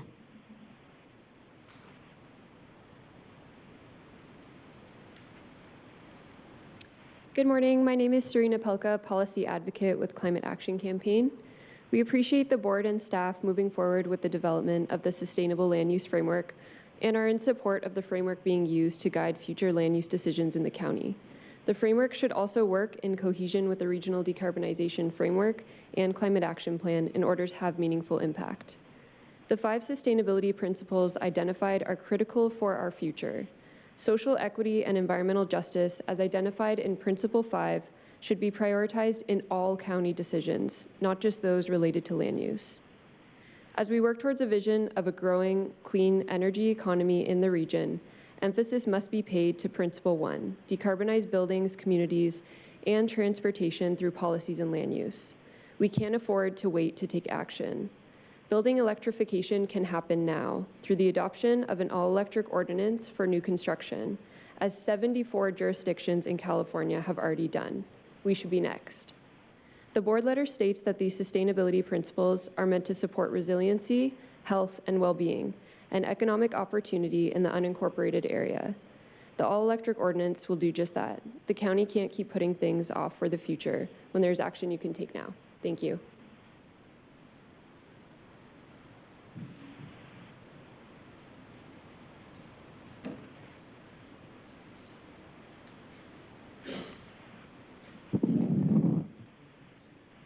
Consuelo. For 30 years, I've worked for the California Department of Transportation. I'm a district branch chief, and I've just retired. I'm a litigation support person and expert witness in land use and property valuation. And those years of analysis and litigation support prepared me for recognizing the planning revolution that was sweeping the nation, that I first noticed back in 2002. And in researching that, as well as in fighting a huge fraudulent redevelopment project in my city, where I was actually elected to the project area committee, and from sitting on that committee and doing research, I found that the whole project was fraudulent, and it's a long deal, but through researching that, I found the issues behind it, and they led to United Nations Agenda 21 Sustainable Development.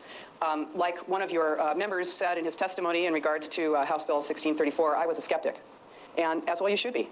But in doing the research, I found that this really wasn't something that was a conspiracy theory. It's not a conspiracy theory, it's a conspiracy fact. And this information is fully documented. Everything that I'm going to be talking about today is a fact.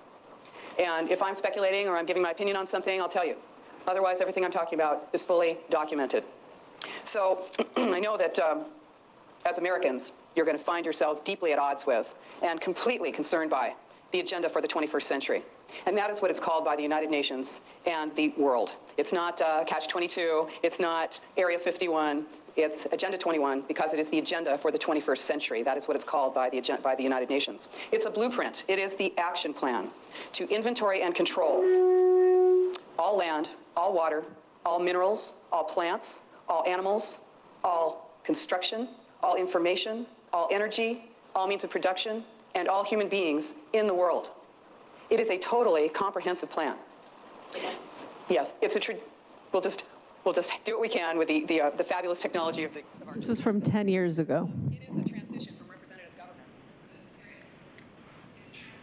Next speaker. Mark, as Consuelo was showing you this video of Rosa Corey, who's an expert court witness in land use and property valuation. She worked for the Department of Transportation, retired. She died a couple of years ago. It's this third video down. This is crucial today. I don't have time, so I'm going to summarize in 1 minute and 40 seconds as best I can. This is what Europe did. They got taken in. They got disarmed. Of course, they gilded the cage and made it very nice for them for a long time. But they're about 40 years ahead in signing away all of their rights to any type of representation on everything to foreign councils that are unelected. So if you look on the internet at France protests, Macron, et cetera, he's hitting these people with rubber bullets and tear gas. The people are completely, there's nothing they can do now. The cage door is slammed shut. They made it nice for a while they changed their government, so they had no representation. This is made so that you'll have 15-minute cities. Even though we have the largest gas and oil reserves, you notice your gas is going up. That's all part of the Climate Action Plan.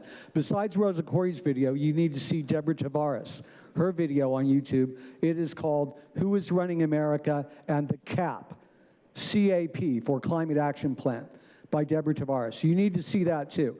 This is a real takeover of your government. It's not a joke. And even though we have the largest natural gas reserves in the world, we're buying oil from 2 other countries. You're paying double. They don't care about us. They don't care about the public. They're selling us out. If you don't pay attention to this top video, we're going to go bankrupt. And your 5th grader could find out how to not let us go bankrupt in 15 minutes watching this. There are sections and times listed at the bottom. It's important, do it. Thank you. Next speaker.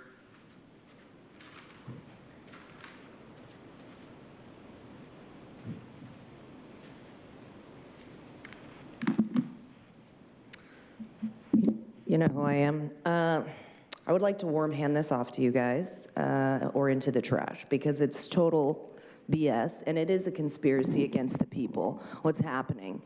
And it's just sad because this has been known. This isn't something that we just make up. I mean, it's the UN's own agenda, as you were listening. And this is a way to just continually make people like a slave, like put all these constructs around us, and we just voluntarily walk into the cell, and it's like not understanding what's going on because it seems good when you bring these things forward, like, you know, you want to make it so that, you know, people don't have to drive as far, but maybe people like to drive far too. I mean, so it's creating more control and less for the people to be able to have any control over their life. And all of this stuff keeps you from being able to do any project. It's like you're more worried about vehicle miles traveled than building homes. I mean, it's BS. And then you want to tax people for it and then like give credits and all this. I mean, it's like, what? I mean, this is putting us into the 15-minute cities. This is something where it's like, if we don't stop this, we're not going to be able to leave and go see your family somewhere unless you got a permit. Yeah. And it's like, what? I mean, I don't think people understand what's really going on here because it is a conspiracy. And this is against the American people, but against the world. Everybody's trying to do it to bring in more control and make us more slaves. And it's like, it's up to the people to say, we don't want this. Like, you guys need to be doing something because otherwise you're going to be taxed for everything and not be able to leave from 15 minutes from where you're at. And that includes you guys, or are you just going to be exempt from that? Because you're going to be the ones doing it. Like, you'll have some, you know, exemption so you can just travel wherever you want. Thank you. Your time's up. Now we will hear from those that have requested to speak by phone. When it is your turn to speak, you will be unmuted and you will hear a recording that will tell you to begin your comments after the beep. Again, I'd like to remind the callers that they should mute their TV or live video stream before they begin speaking, and we will begin with our first caller.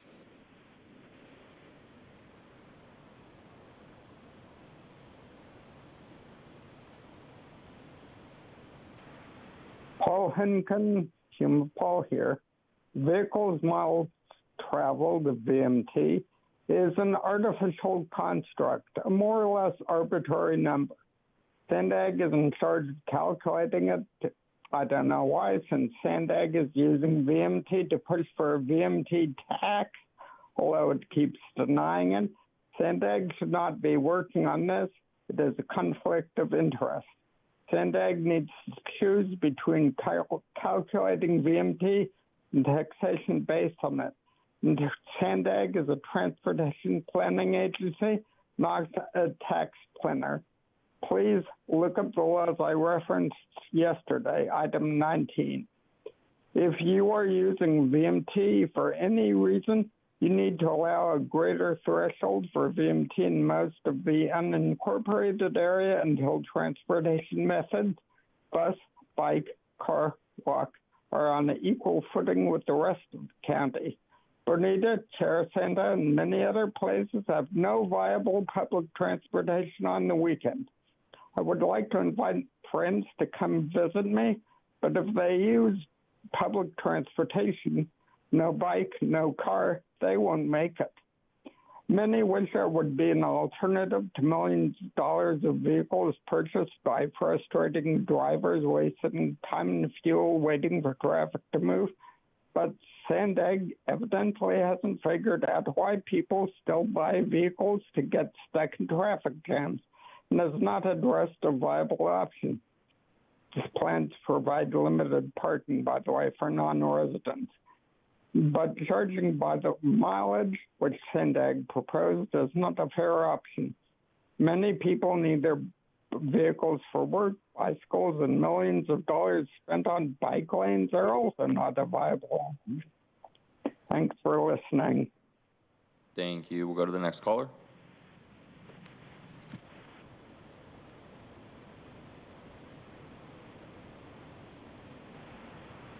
Good morning, Chair Vargas and Supervisors. My name is Karina Gonzalez, and I am with Hammond Climate Solutions Foundation.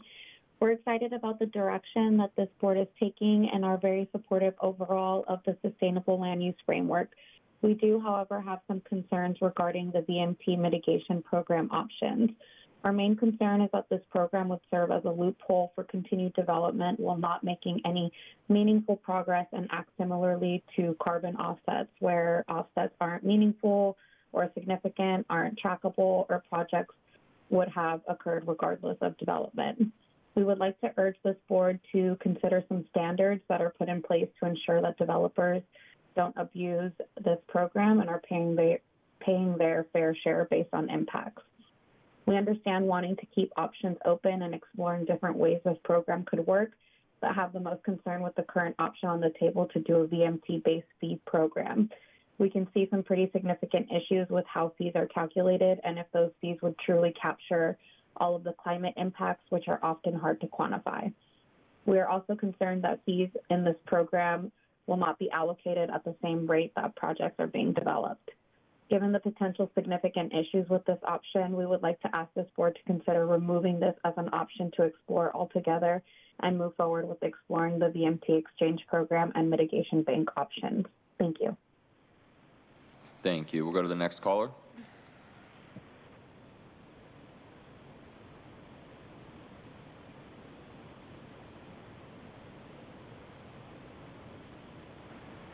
Hi, Oliver Twist here. First of all, to answer Audra's earlier question in the meeting today, I've noticed that any absence potentially shifts the balance of power.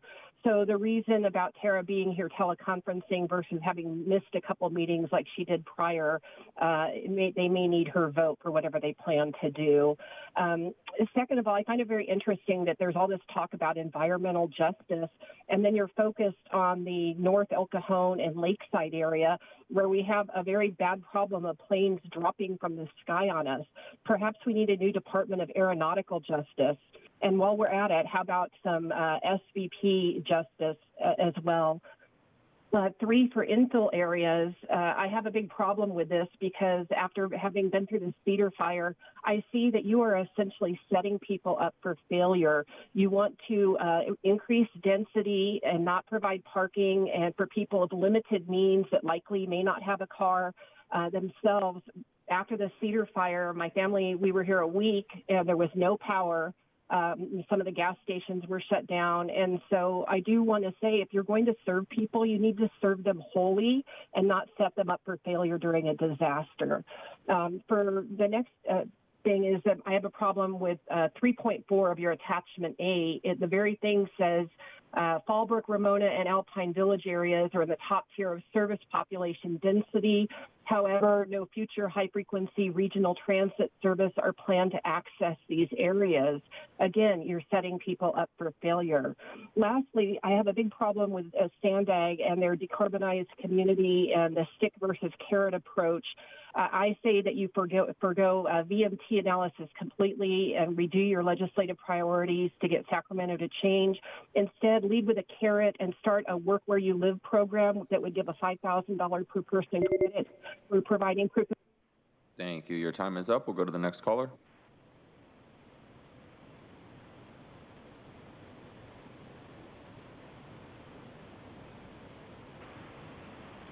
Good morning, Chair Vargas and Supervisors. This is Livia Borak-Bowden on behalf of Coastal Environmental Rights Foundation. I'd like to thank staff for coordinating with us and other organizations keeping us informed throughout the process. We appreciate the opportunity to check in with the board and highlight some of the comments we've made to staff. First, we agree that the VMT mitigation framework provides an opportunity to fund necessary infrastructure, but the details are important. We suggest bifurcating the larger mitigation program from a VMT exchange program similar to the City of Escondido. The exchange program can be more nimble, approved on an accelerated timeframe, and likely be supported by an MND instead of an EIR, as it was in Escondido. Projects within the exchange program could begin delivering real on-the-ground benefits to county communities. VMT mitigation measures like enhanced pedestrian and bike facilities within infill areas in particular can help offset some of the development impacts of increased density. In areas that are just shy of the regional threshold, these community-based projects can create more VMT-efficient areas. Like Escondido's program, the projects built through the exchange program would precede development, avoiding any temporal loss that could result in driving the regional average VMT up. However, as with all mitigation options, the program must result in mitigation that would not have otherwise occurred. In particular, for the mitigation bank, we caution the board against a fee-based program that doesn't comport with the additionality requirement or result in genuine, quantifiable, and verifiable reductions. As we've seen with mitigation fees in other contexts, agencies often underestimate the cost of mitigation projects, and increasing costs over time result in fewer on-the-ground benefits, unrealized mitigation measures, and temporal loss. Lastly, we believe an EIR, which relies on a statement of overriding considerations, would allow impacts on mass throughout the county would be contrary to the intent of SB 743 and CEQA and would be contrary to streamlining future development. Thank you. Your time is up. We'll go to the next caller.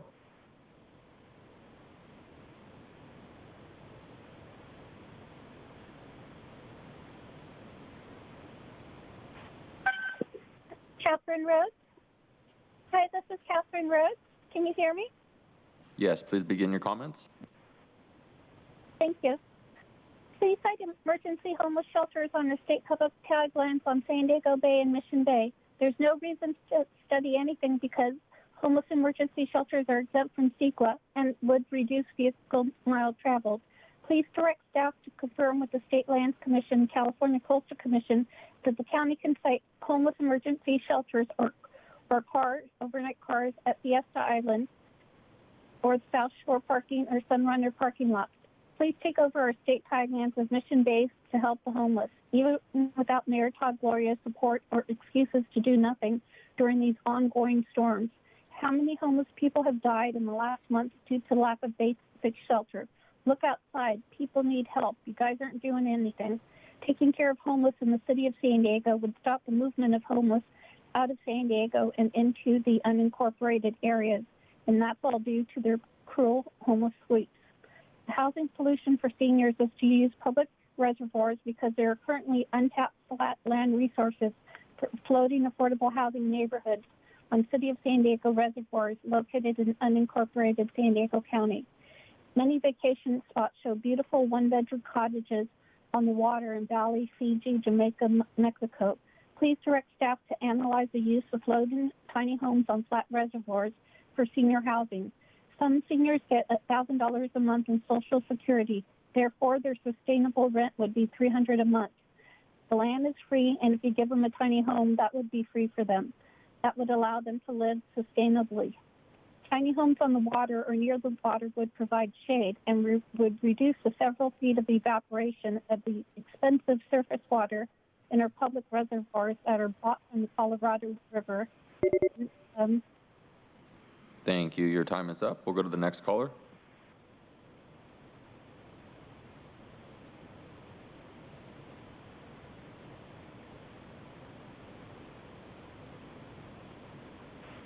Truth, this is the worst item I've ever seen. The new sustainability principles in Attachment F include an analysis of the traitorous United Nations Sustainable Development Goals and of the Rockefeller-funded C40 organization.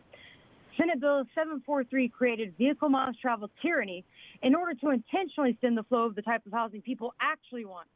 Single-family homes on land from getting built in order to fulfill the UN's Agenda 21 plan of getting all humans out of rural and suburban areas, or what they call sprawl, and move instead into ugly, sustainable slate gray, Soviet-style stack and pack prison block projects as part of Sandag's mobility hub, dense city areas with no cars, for better human management, control.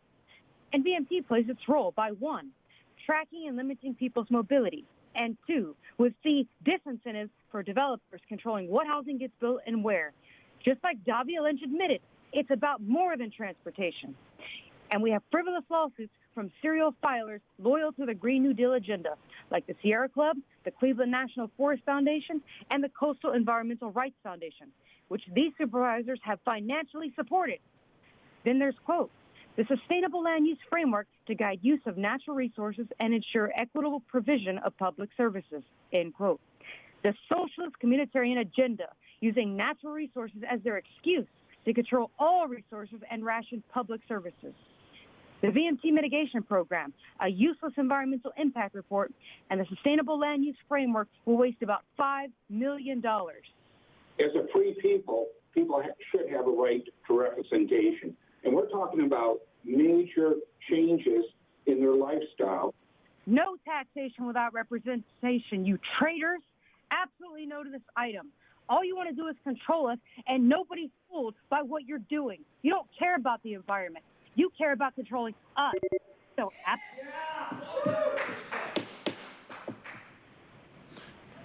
Thank you. Your time is up. And Chairwoman Vargas, that concludes public comment on this item. Thank you so much.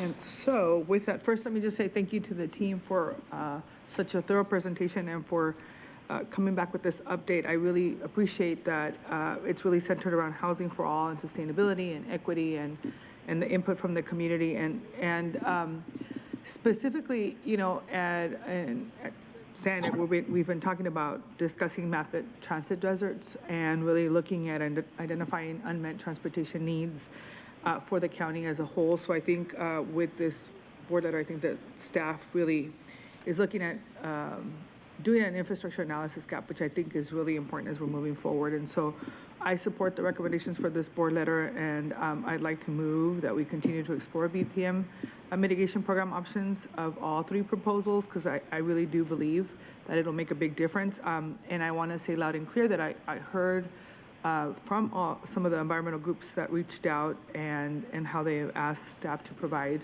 a deeper analysis on how fees for the fee-based mitigation program would be calculated and how would those fees truly capture all land use impact. So I would like to make sure that we do that as well. And so with that, I'm happy to make a motion to support staff recommendation. So we have a motion and a second.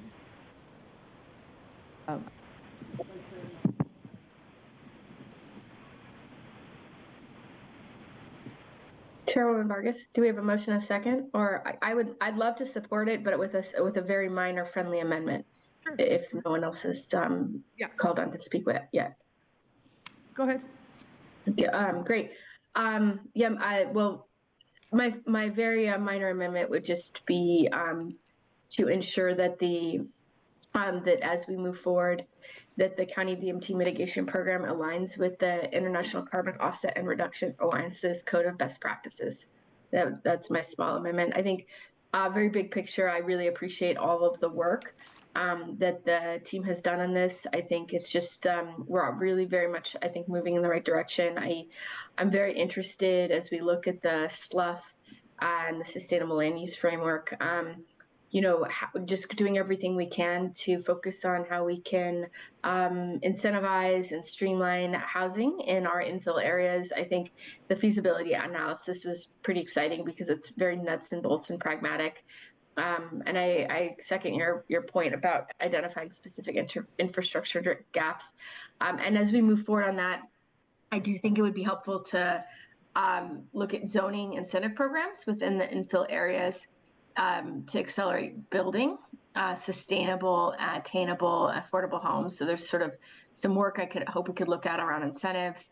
I think the LA Transit Oriented Communities Affordable Housing Incentive Program is really interesting because it has a menu of incentives, so we can get faster approvals if we have more affordable housing. And yeah, I think I think that we're doing good work on the SLUF, and I just want us to continue looking at every possible option to accelerate housing and building in these areas to meet our housing crisis in the community. So I don't have much more to say, but I'm happy to second, but with a minor amendment to ensure that the County VMT mitigation program aligns with the International Carbon Offset and Reduction Alliance's Code of Best Practices. Thank you. So I went ahead and made a motion, and Supervisor Fletcher seconded, but I'm okay with accepting the motion. Your amendment. Okay, thank you. Yeah, appreciate it. So we're good. Supervisor Desmond, and then Supervisor Anderson. Well, could you put the amendment back up, I guess, or the proposed amendment?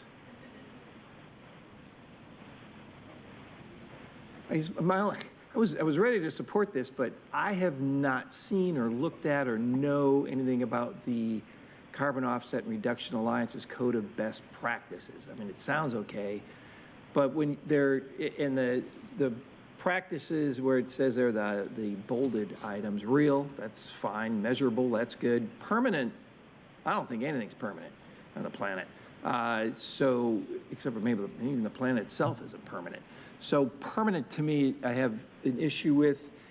Independently verified, that's good. Unique is that it can't be the same as the previous one. I got problems with permanent and unique on this one, and the fact that I have never seen this code of practices before. So I'm probably not going to support this if it includes the amendment, only because this comes at the last second here, and I just haven't had the opportunity to review or look at it. So I have some other comments. As I've said many times on this point, I think our regional average approach to VMT is actually absolutely crushes the amount of most of the housing projects here in San Diego County. And I think it really removes our ability to build housing or have more options to build housing. But it is what it is. It's here to stay. And we got to live, I'm willing to live with it and work with it. But I do see these mitigation options really as our only path forward to allow any significant housing production in this county. Developers have very limited tools to deal with VMT. It's critical that we create as much flexibility as possible when developing a mitigation program. And for this reason, I'd like where staff is going with this hybrid program that includes options from all three mitigation strategies outlined in the board letter.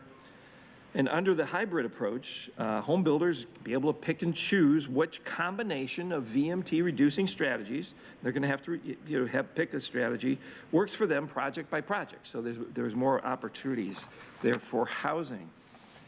On a related note, I noticed staff approached Sandag as a potential partner on creating the mitigation program. However, I understand that they're not interested in working on it this time. They got their hands pretty full. But I say that we charge ahead without them. I think we need to ensure that decision-making over land use and over mitigation, project types, location, remain within the county's control and not an outside agency. I understand they have a very good chair there now at Sandag, but she's not always going to be there. But I guess, surrender this to an outside agency, we need to keep this in-house as far as an unincorporated area and mitigations.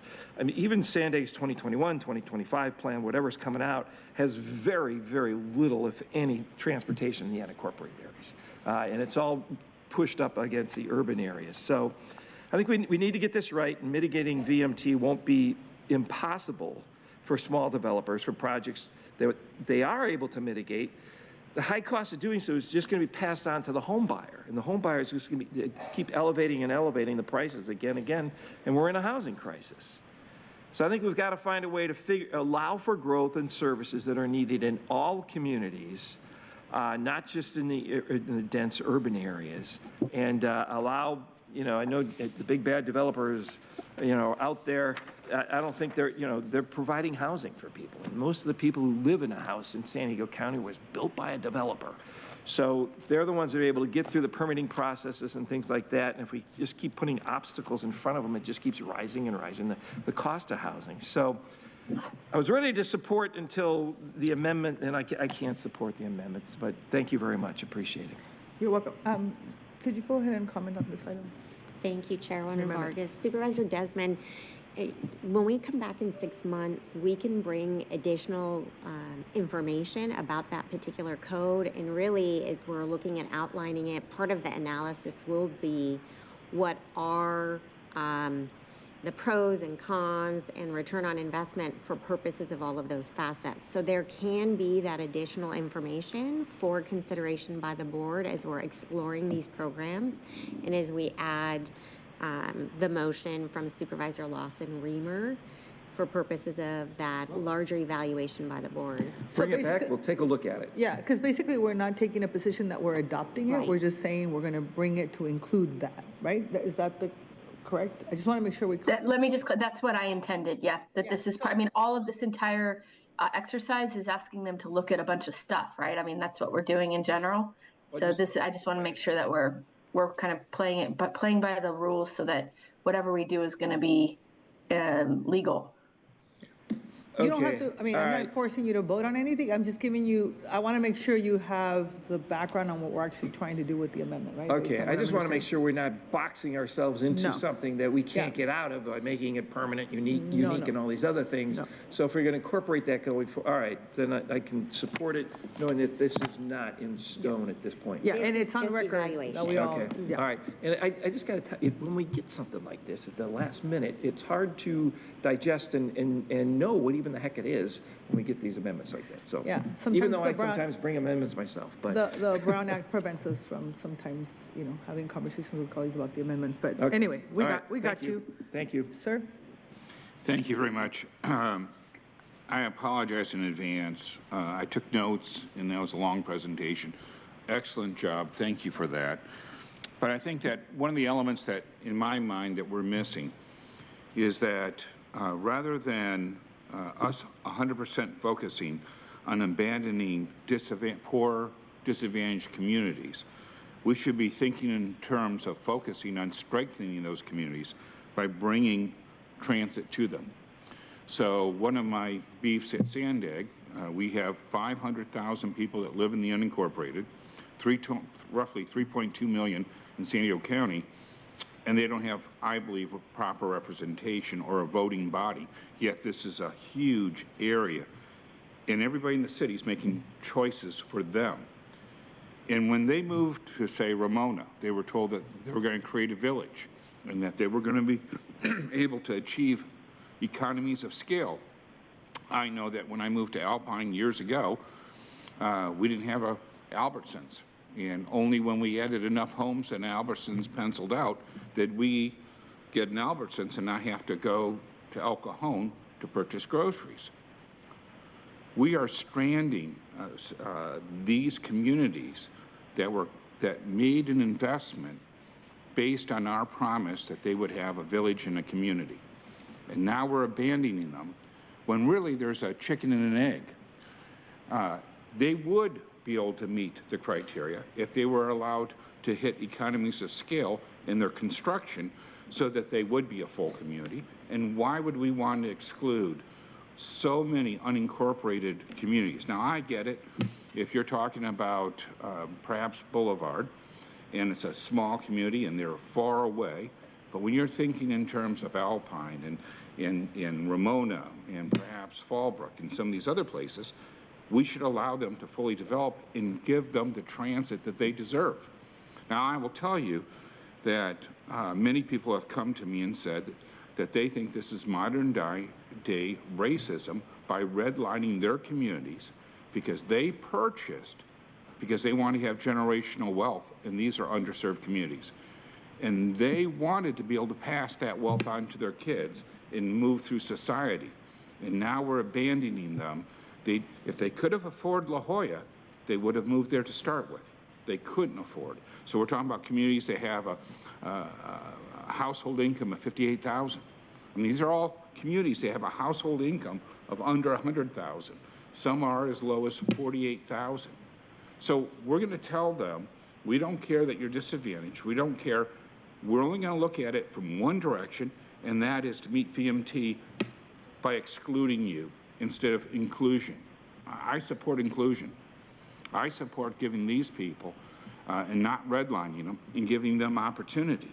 And I think that the only flaw in this plan is that we're not looking at it and to move or advocate our authority representing the unincorporated to Sandag where they don't even have a vote, a real vote. I mean, we do have a vote. Every time you go to a supermajority vote, I have a voice. Short of that, unincorporated has 0. And you can't say the cities of East County represent the unincorporated. That's like saying Chula Vista is represented because Del Mar's there. That's ridiculous. So I want us to, when we come back, be thinking in terms of all solutions, not just what's predicated in the way that we're looking at it now. The other thing is, we keep talking about affordable housing. What about attainable? We can have promises and say, look, at nothing but butterflies and flowers for everybody, but if it's not attainable, then we're not fixing the homeless situation in my district. We're not fixing the number of people that have to commute from Riverside because we failed to provide workforce housing. So I think that we really need to focus more on that. Okay, so I have just 2 more quick things to go through. So I have a lot of land use. I get a lot of calls. The staff has been terrific and been very responsive. But there's issues that have come up, and I don't know who to direct this to, but it's come to my attention that when some people are trying to build 2 stories versus 1 story in my district and throughout the county, that we have super antiquated codes that require extra effort when it should be just by right 2 stories as opposed to 1. We're not talking about making an apartment complex, but maybe somebody from staff can speak to that. Rami, please. Thank you, Supervisor. We recognize the need to build housing immediately in these areas, and there are efforts currently underway as part of the Housing Element Implementation Plan to make sure that properties can build out to their full potential. And so we're looking at ways to address development standards that restrict build out, like building heights and building types. And we will be coming back to the board with recommendations for code changes to address those types of obstacles. That would be terrific. And then while I have you or somebody, one of the issues that came up in my district is a fellow bought some land a while back. He thought maybe he would develop 4 houses on that property for his kids and for the rest of his family. They all wanted to live close together. On one side of his property, it was accessed by a sitting road. And that road's there now. There's no issue with it. If he developed the 2 homes on the back side of the property, he'd have to put in a new road. But the first 2 homes are tied to the back road, and it may not ever pencil. So we say we have a housing crisis, and yet this guy wants to build, and now he's got to go through all sorts of additional hurdles, an additional 6 months of wait time. And it seems to me that perhaps we could empower our staff to have those types of decisions at a closer level versus having to jump through hoops, run additional costs, additional time, which is more money, when all he wants to do is build out 2 homes today with the potential of 2 homes down the road if he ever can pencil it out, and therefore creating homes for his kids so he doesn't have to visit his grandkids out of state. Can we look at that process? Did I describe that process correctly? I may not have. But I know that this is one of the issues that we've sent your way. And by the way, I really appreciate how quickly you respond to it, but I'm trying to make your job easier. Supervisor Anderson, through the chair, you did describe that process accurately based on our codes today. But as Rami mentioned, we can certainly look at that piece when we come back to the board later this year and look at different options that we could make and make changes to the code to make it a more streamlined process. Fantastic. And finally, I have another one. We have, I believe that we may need more flexibility when it comes to mixed use. We have housing, we have retail, but I don't know that we have fully developed the mixed use concept moving forward. So do we have any zones that allow true mixed use, or do we have to fiddle with the system on a case by case? Supervisor Anderson, through the chair, we do have zones in the county that support mixed use that's right, we do. Oh, you do? Okay, I misunderstood. It must have been unique to the one property that we were asked about before. But, I think some of these things are low-lying fruit. We don't have to go through a big process. Perhaps we could streamline this. We have a commitment to 10,000 homes that we all made, and I just want to make sure we achieve that. People are counting on us. And then finally, I believe that the amendment that has been added, I don't have it in front of me, but I remember reading that it actually incorporates tracking individuals in their car use, in their commute. And I can't support that. That's VMT. And we're not even tracking people coming from Riverside. We're tilting it in one direction. When we look at the data that supports our position, we're not looking at the data that builds homes and creates opportunity and lifts people in our community. I want us to look at everything, and so for that reason, I'm happy to take some of the individual, real, measurable, accountable, I'm all good with that. But when you start adding these other things, in Sacramento, people would add things, a little here, a little there, and then all of a sudden at the end, they'd say, oh no, you can't do anything because you gave it away along the way. I'm happy to look at this at a future time after I can fully read all the elements, but if I recall correctly, it does include tracking individuals in their commute. So I think some of my points are workable for everybody, and although I'm not voting for it, I hope we can still include it or change the amendment to the things that we know for a fact are in it. Okay. I am done. Thank you. Whew. Good. All right. Sorry. Go ahead, Vice Chair. No, if it would make my colleague feel more comfortable, I'd happy to tweak the amendment to ask staff to look at as opposed to include, so that you have an opportunity to look at this when it comes back, if that would be give you a path to support this today. Because I think a lot of what you said, Supervisor Anderson, made a lot of sense. One of the things I'm very interested in is how we get to some kind of guaranteed timelines on approval. Could we get to 180 days or 90 days? And, looking at these guaranteed timelines and approval on the infill areas, I think there's a lot there. So if that would, if tweaking this to ask them to examine this as opposed to adopt it and come back for a future discussion would be sufficient to get your support today, I'd be happy to make that change. I pushed the button, so I'm not used to leaping out in front. You know what? I would really appreciate it. Knowledge is power. I'm always interested in exploring, so I would happily support it now that you made that adjustment. Great, thank you.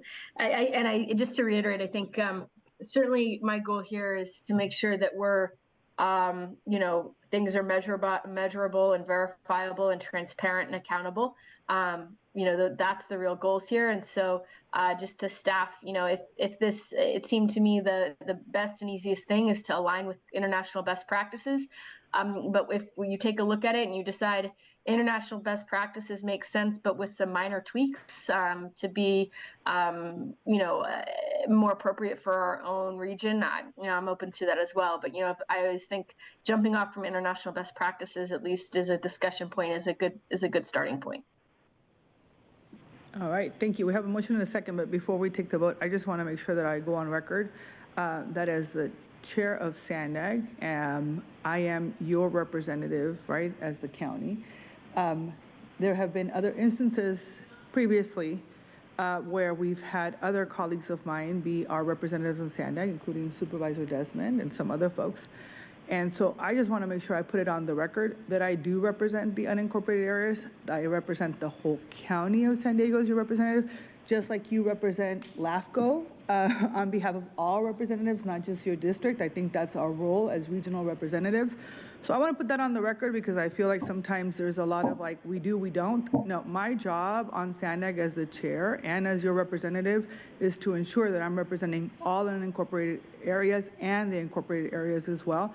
And as one of the members of the Board of Supervisors who actually has unincorporated areas and non-incorporated areas and the cities, I do that very thoughtfully and always open to making sure that I hear from all of my colleagues about what we're going to be addressing on the board, number one. And number two, I do agree that absolutely we have to find how we bring in transportation into the unincorporated areas. I think it's a priority not only for us as a county, but it has to be a priority for the region because so many members of our communities do not have access to transportation, and we can't keep thinking about just the future, but we need to think about it for the now, which is why we are really, really focused on making sure that transportation is a priority because we want people to spend less time on freeways and more time with their families. And with that, let's go ahead and take a vote. Thank you. Supervisor Anderson? Aye. Supervisor Fletcher? That's right. Supervisor Desmond? Vice Chair Lawson-Remer? Aye. And Chairwoman Vargas? Vargas, aye. That motion passes unanimously with all supervisors being present, voting aye. All right. The next item on the agenda is item number 6, Traffic Advisory Committee and related CEQA exemptions. Clerk, can you please call the speakers for the public? Thank you, Chairwoman Vargas. We have 4 total requests to speak, 2 individuals in person and 2 requesting to speak by phone. I'd also like to note for the record that we did not receive any e-comments on this item. For any members of the public that requested to speak on this item by phone, if you could please dial into the conference line now using the instructions that were provided to you. We will begin with the in-person speakers. As your name is called, if you could please come forward and stand against the east wall under the murals until it is your turn to speak. I'd like to invite forward the following individuals: Mark and Audra. You'll have 2 minutes to address the board, and if you can please begin by stating your name for the record.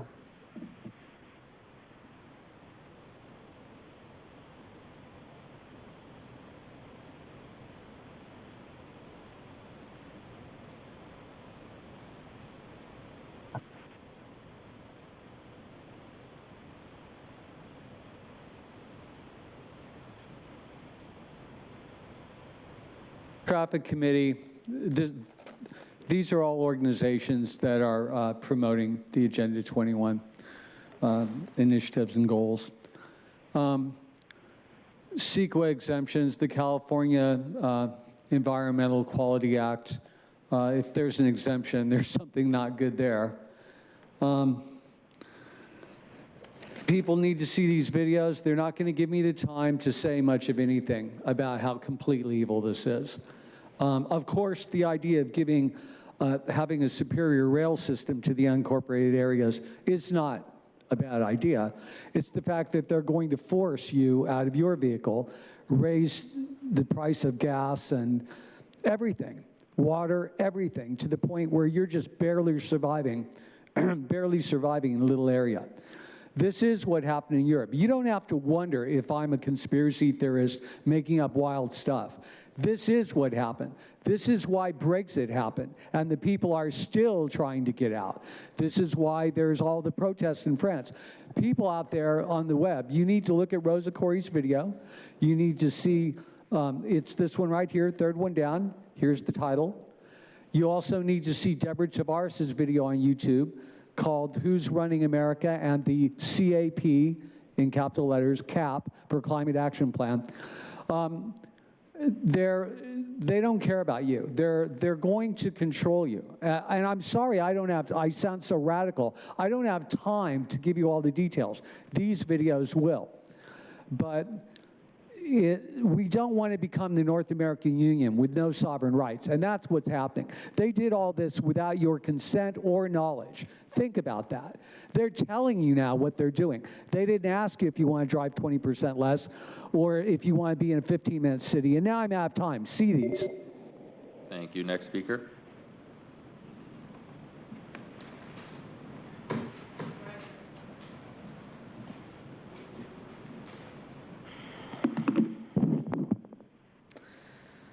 You know my name. This is just the same as that other item. And I mean, just the fact that you make it seem like we got to do this for safety. We gotta lower the speed limits and make it so that people don't drive as much and get them into electric vehicles. Because you know what you can do with an electric vehicle when everybody has it? Shut them off. You can just flip a switch. And it's just like, oh, well, they can't go anywhere. That's weird. Oh my gosh. I mean, it's a good way to control people even more. But it's just sad because it's like COVID, and you're like, we're doing this for safety. We're going to shut down your business, make you lose your livelihood, murder you with a vaccine, whatever, but this is for safety, right? As long as there's a boogeyman that you guys say exists, like the climate change, we have to worry about that, more so than people and whatnot. But it's a really good push to get people to do what you guys want, because you offer up a solution that seems so good. It's like, that's so nice. They're doing things for us. They're actually trying to help people. When in reality, they're not. And they're making us more slaves and condensing the areas that we can go to, dictating when or how you can build something. If it doesn't have these, if you don't go with these requirements, you can't build it. But we're trying to build housing for people. I mean, these are just hoops. We have to save the planet at the same time. It doesn't really matter if people are homeless continually, because it's even going to take you 6 months to come back from this whole analysis. It's like it takes so long just to do stuff. But it's like good busy work for you guys. You're really good at doing nothing. Thank you. And to note for the record, that speaker was Audra. We will now hear from those that requested to speak by phone. When it is your turn to speak, you'll be unmuted and you will hear a recording that will tell you to begin your comments after the beep. Again, I'd like to remind the callers that they should mute their TV or live video stream before they begin speaking, and we will begin with our first caller.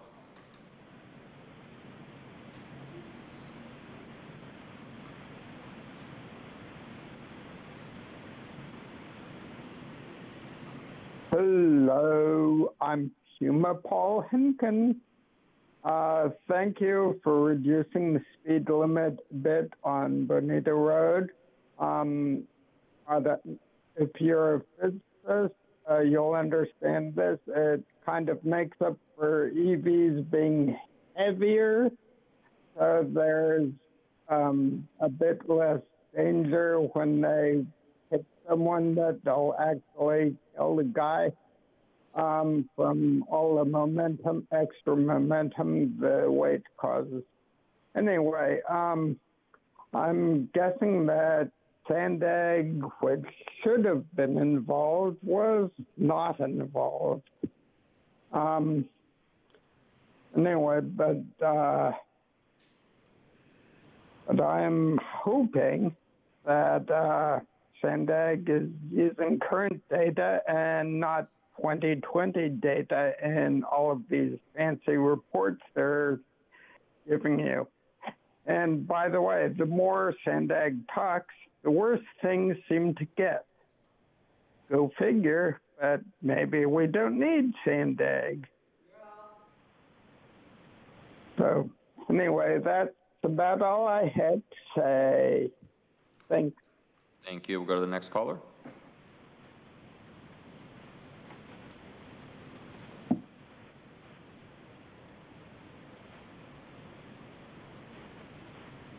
Exposing all in only 2 minutes. To the hearts and minds bound to indolence. This is truth, and I do like to write.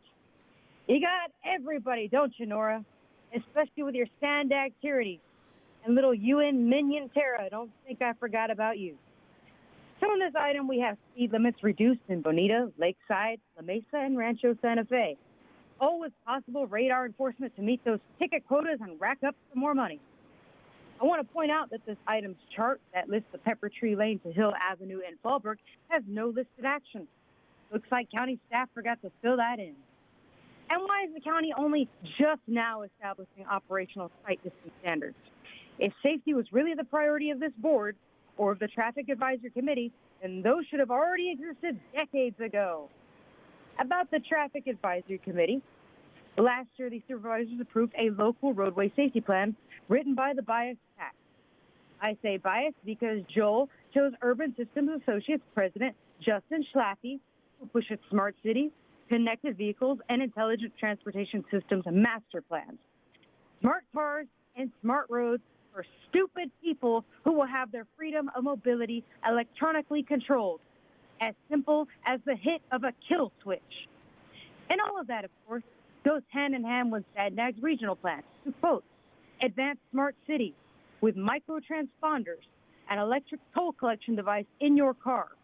Goals that require fundamental transformations in the economic, social, technological, and political fabric of life in California and in government, and regulating economic activities and personal behaviors, end quote. It never gets old to read that. This board needs to stop approving these tacky-tack items. Hey, anyone want to guess what I'm doing tomorrow? Sleeping. Thank you. Your time is up. And Chairwoman Vargas, that concludes the request for non-agenda public communication this morning. Sorry, that concludes the public comment on this item. Thank you. Supervisor Desmond. On this one, I just wanted to thank Department of Public Works for their hard work and always being on top of it. They're not here today, but They're in the back. They're in the back. Okay, good. With storm-related issues, as we look out the windows, Department of Public Works has been right on top of it in the unincorporated areas. They've done a fantastic job. I know there's potholes out there, and there's going to be more of them, but my land use person told me today that he emailed Morali on a Saturday night about some issue, and it was fixed by Sunday afternoon. So it was very encouraging. So I just want to say thanks and happy to support the recommendations presented by staff. But I just wanted to give a shout out to the Department of Public Works and all the efforts that are going through, especially with the weather that we've had. So thank you. Yeah, I agree with that, and I'm happy to second in particularly, so that was a motion, I'm happy to second it, but I know it happens a lot in the communities of Bonita and Spring Valley, and staff is just so wonderful at responding, and I know it's a small team, so I really appreciate it as well. Sir? Well, while we don't have a lot to call in as of this moment, I know that we're going to be calling you here soon. I suspect a third of the trees in my district will be coming down on roads with all these high winds and saturation of water. And the other issue is I really appreciate how quickly you respond and how quickly you get on these issues. And we've already seen on the news this morning of some of the zones that are flooding. So I'm sorry that we're taking any of your time to be in this meeting, but thank you for your hard work. All right, with that, we have a motion and a second. Please. Thank you. Supervisor Anderson? All right. Supervisor Fletcher? That's right. Supervisor Desmond? Aye. Vice Chair Lawson-Remer? Chairwoman Vargas? Vargas, aye. That motion passes unanimously with all supervisors who are present and voting aye. All right, clerk, can you please call the remainder of the public speakers? Thank you, Chairwoman Vargas. We have 8 total requests to speak on matters not listed on the agenda. All come in via phone. For those that have requested to speak via phone, if you could please dial into the conference line now using the instructions that were provided to you, and we will give you a moment to do so.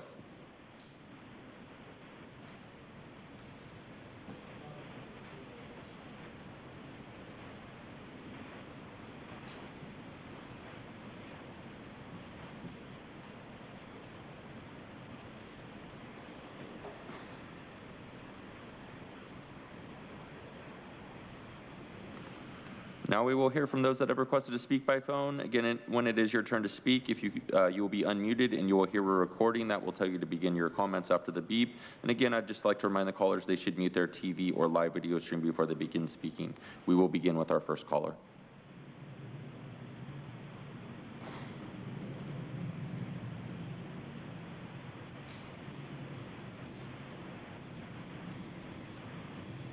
Good morning, Board of Supervisors. Ann Riddle here.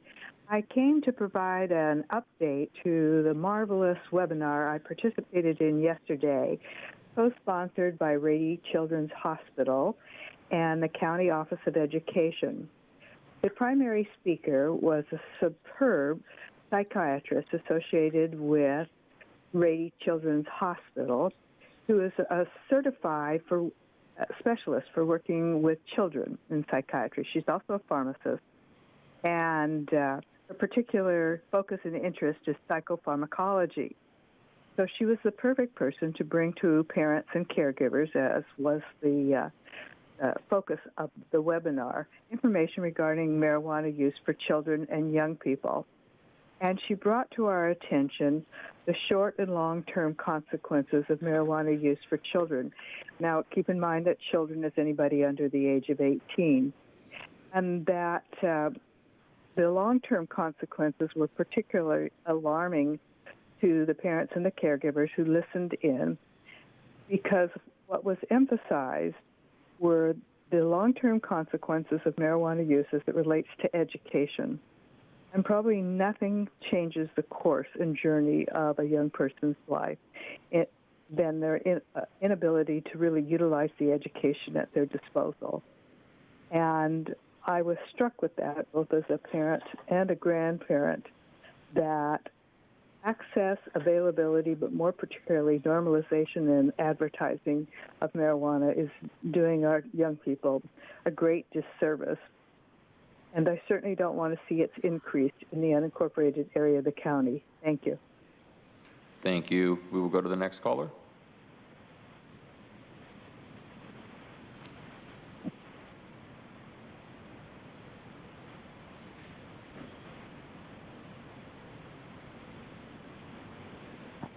Good afternoon. This is Catherine Rhodes. Please transfer the sheriff's officer who heard Audra out of the boardroom. There has to be another place where he would like to move to. Please ask him to transfer out of wherever he wants. His presence in the supervisor's boardroom and online streaming triggers all of us after seeing the video of the violent arrest. Please be nice and show some leadership and create a safe space for the public. This next part is for Supervisor Nathan Fletcher. Please consider running for mayor of San Diego in 2024 against Mayor Todd Gloria instead of state senator. Thus, being mayor of San Diego would give you another government pension and executive experience needed for a 2026 governor's race.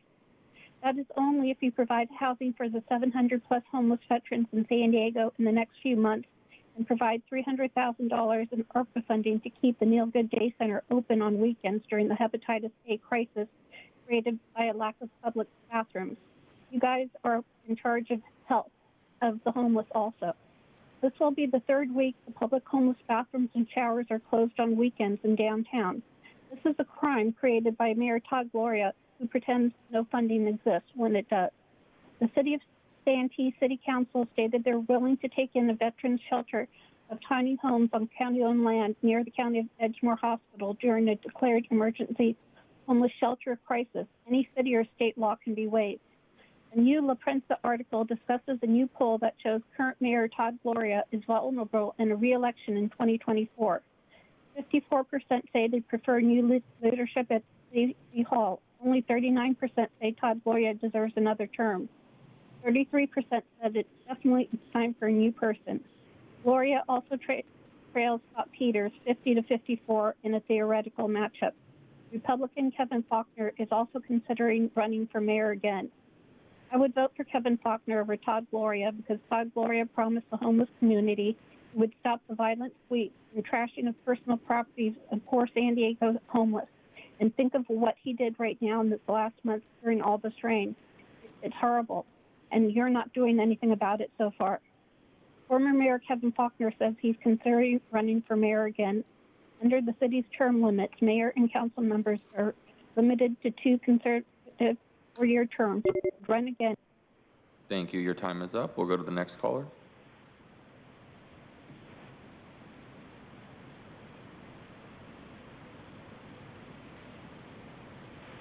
Truth, I wish I could have been there in person today. Exactly 1 year ago, I called in my first comment to this board. I studied the situation for a few months, so I was never under the delusion that these supervisors would vote according to the will of the constituents. But this is a battle, a game that I willingly lose many quarters on, many Z's, many days, even my health. Nothing in return but the satisfaction of having done the right thing and getting a laugh in when I can. Even making you, Nora, Joel, Nathan, and Jim laugh on occasion, I enjoy that. It's too bad Tara doesn't have a soul. I've tried. Nora, you were actually the first supervisor I called out. And I even had one of my calls cut that day. The last few years, I have learned how to yell, from singing music to speaking on the radio. But I'm a writer, not a speaker. Yet here I've been. Life is unpredictable and out of my hands. I met many people since, and most have had nice things to say to me, and I very much appreciate that. But all I've done is my job. I needed to do yours, whatever that is, and however you need to do it, because I'm not your representative. My voice is my voice alone, and I belong to no group, and I don't owe anybody anything. I've already done more than my share with nothing to my name. But I'm a slave to fighting evil and trying to secure freedom for all, even for those that frankly don't deserve it. You listening like this is entertainment, you do something. It's your turn. And I walk the line, tearing through the darkest sky, the storm on the horizon, making sure all your life. Thank you for the heartbreak, thank you for the pain, thank you for the good, thank you for my broken place. I've made through the battle, stronger than I used to be, and now you're just an afterthought, you're just an afterthought to me. Thank you. Your time is up. We'll go to the next speaker.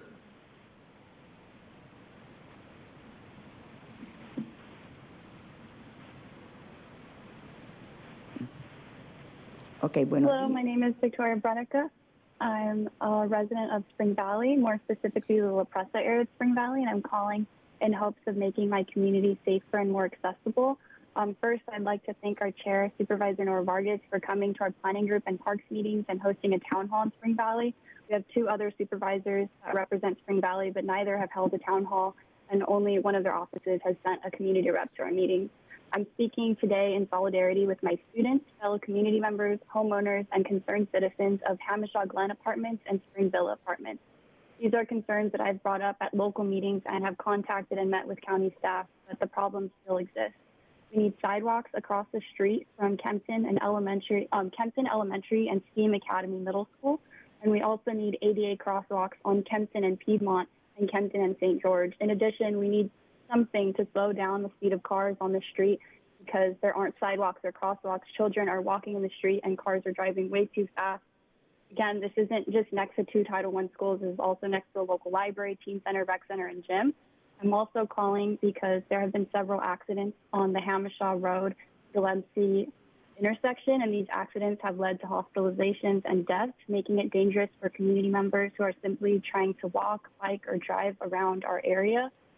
For everyone's safety, we're asking that there is a speed camera installed there and there's a stoplight and crosswalk. That way, folks that live there are able to feel safe. Thank you so much. And again, I'm calling in solidarity with the rest of my community. Thank you. We'll go to the next speaker.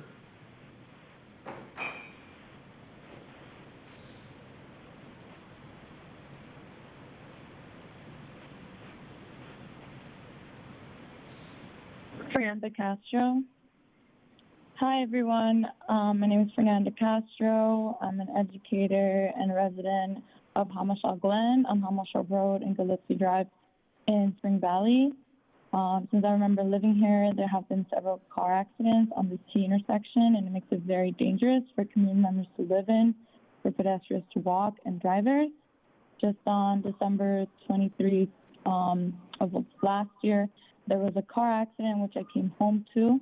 About 3 vehicles were involved. Luckily, there was no deaths, but that hasn't been the case. There has been deaths that have been occurring on that street, and community members and I are demanding for either a speed camera or a speed bump to be implemented. And yeah, thank you for your time. Thank you. We'll go to the next caller.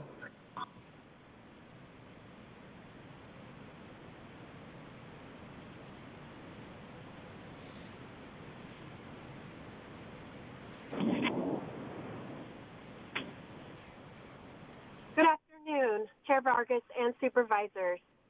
My name is Becky Rapp. I'm a parent and a public health educator. After listening to the meeting yesterday, I appreciated the discussion regarding public health and prevention education starting at the basic family unit. It's refreshing to hear government officials recognize that a stable family unit is key to a healthy life, particularly for our children and teens. Unfortunately, many children in our county are not offered this type of situation and sadly have landed in the foster care system. When analyzing the data as to why and how these children ended up in foster care, the overwhelming reason points back to drug addiction among parents.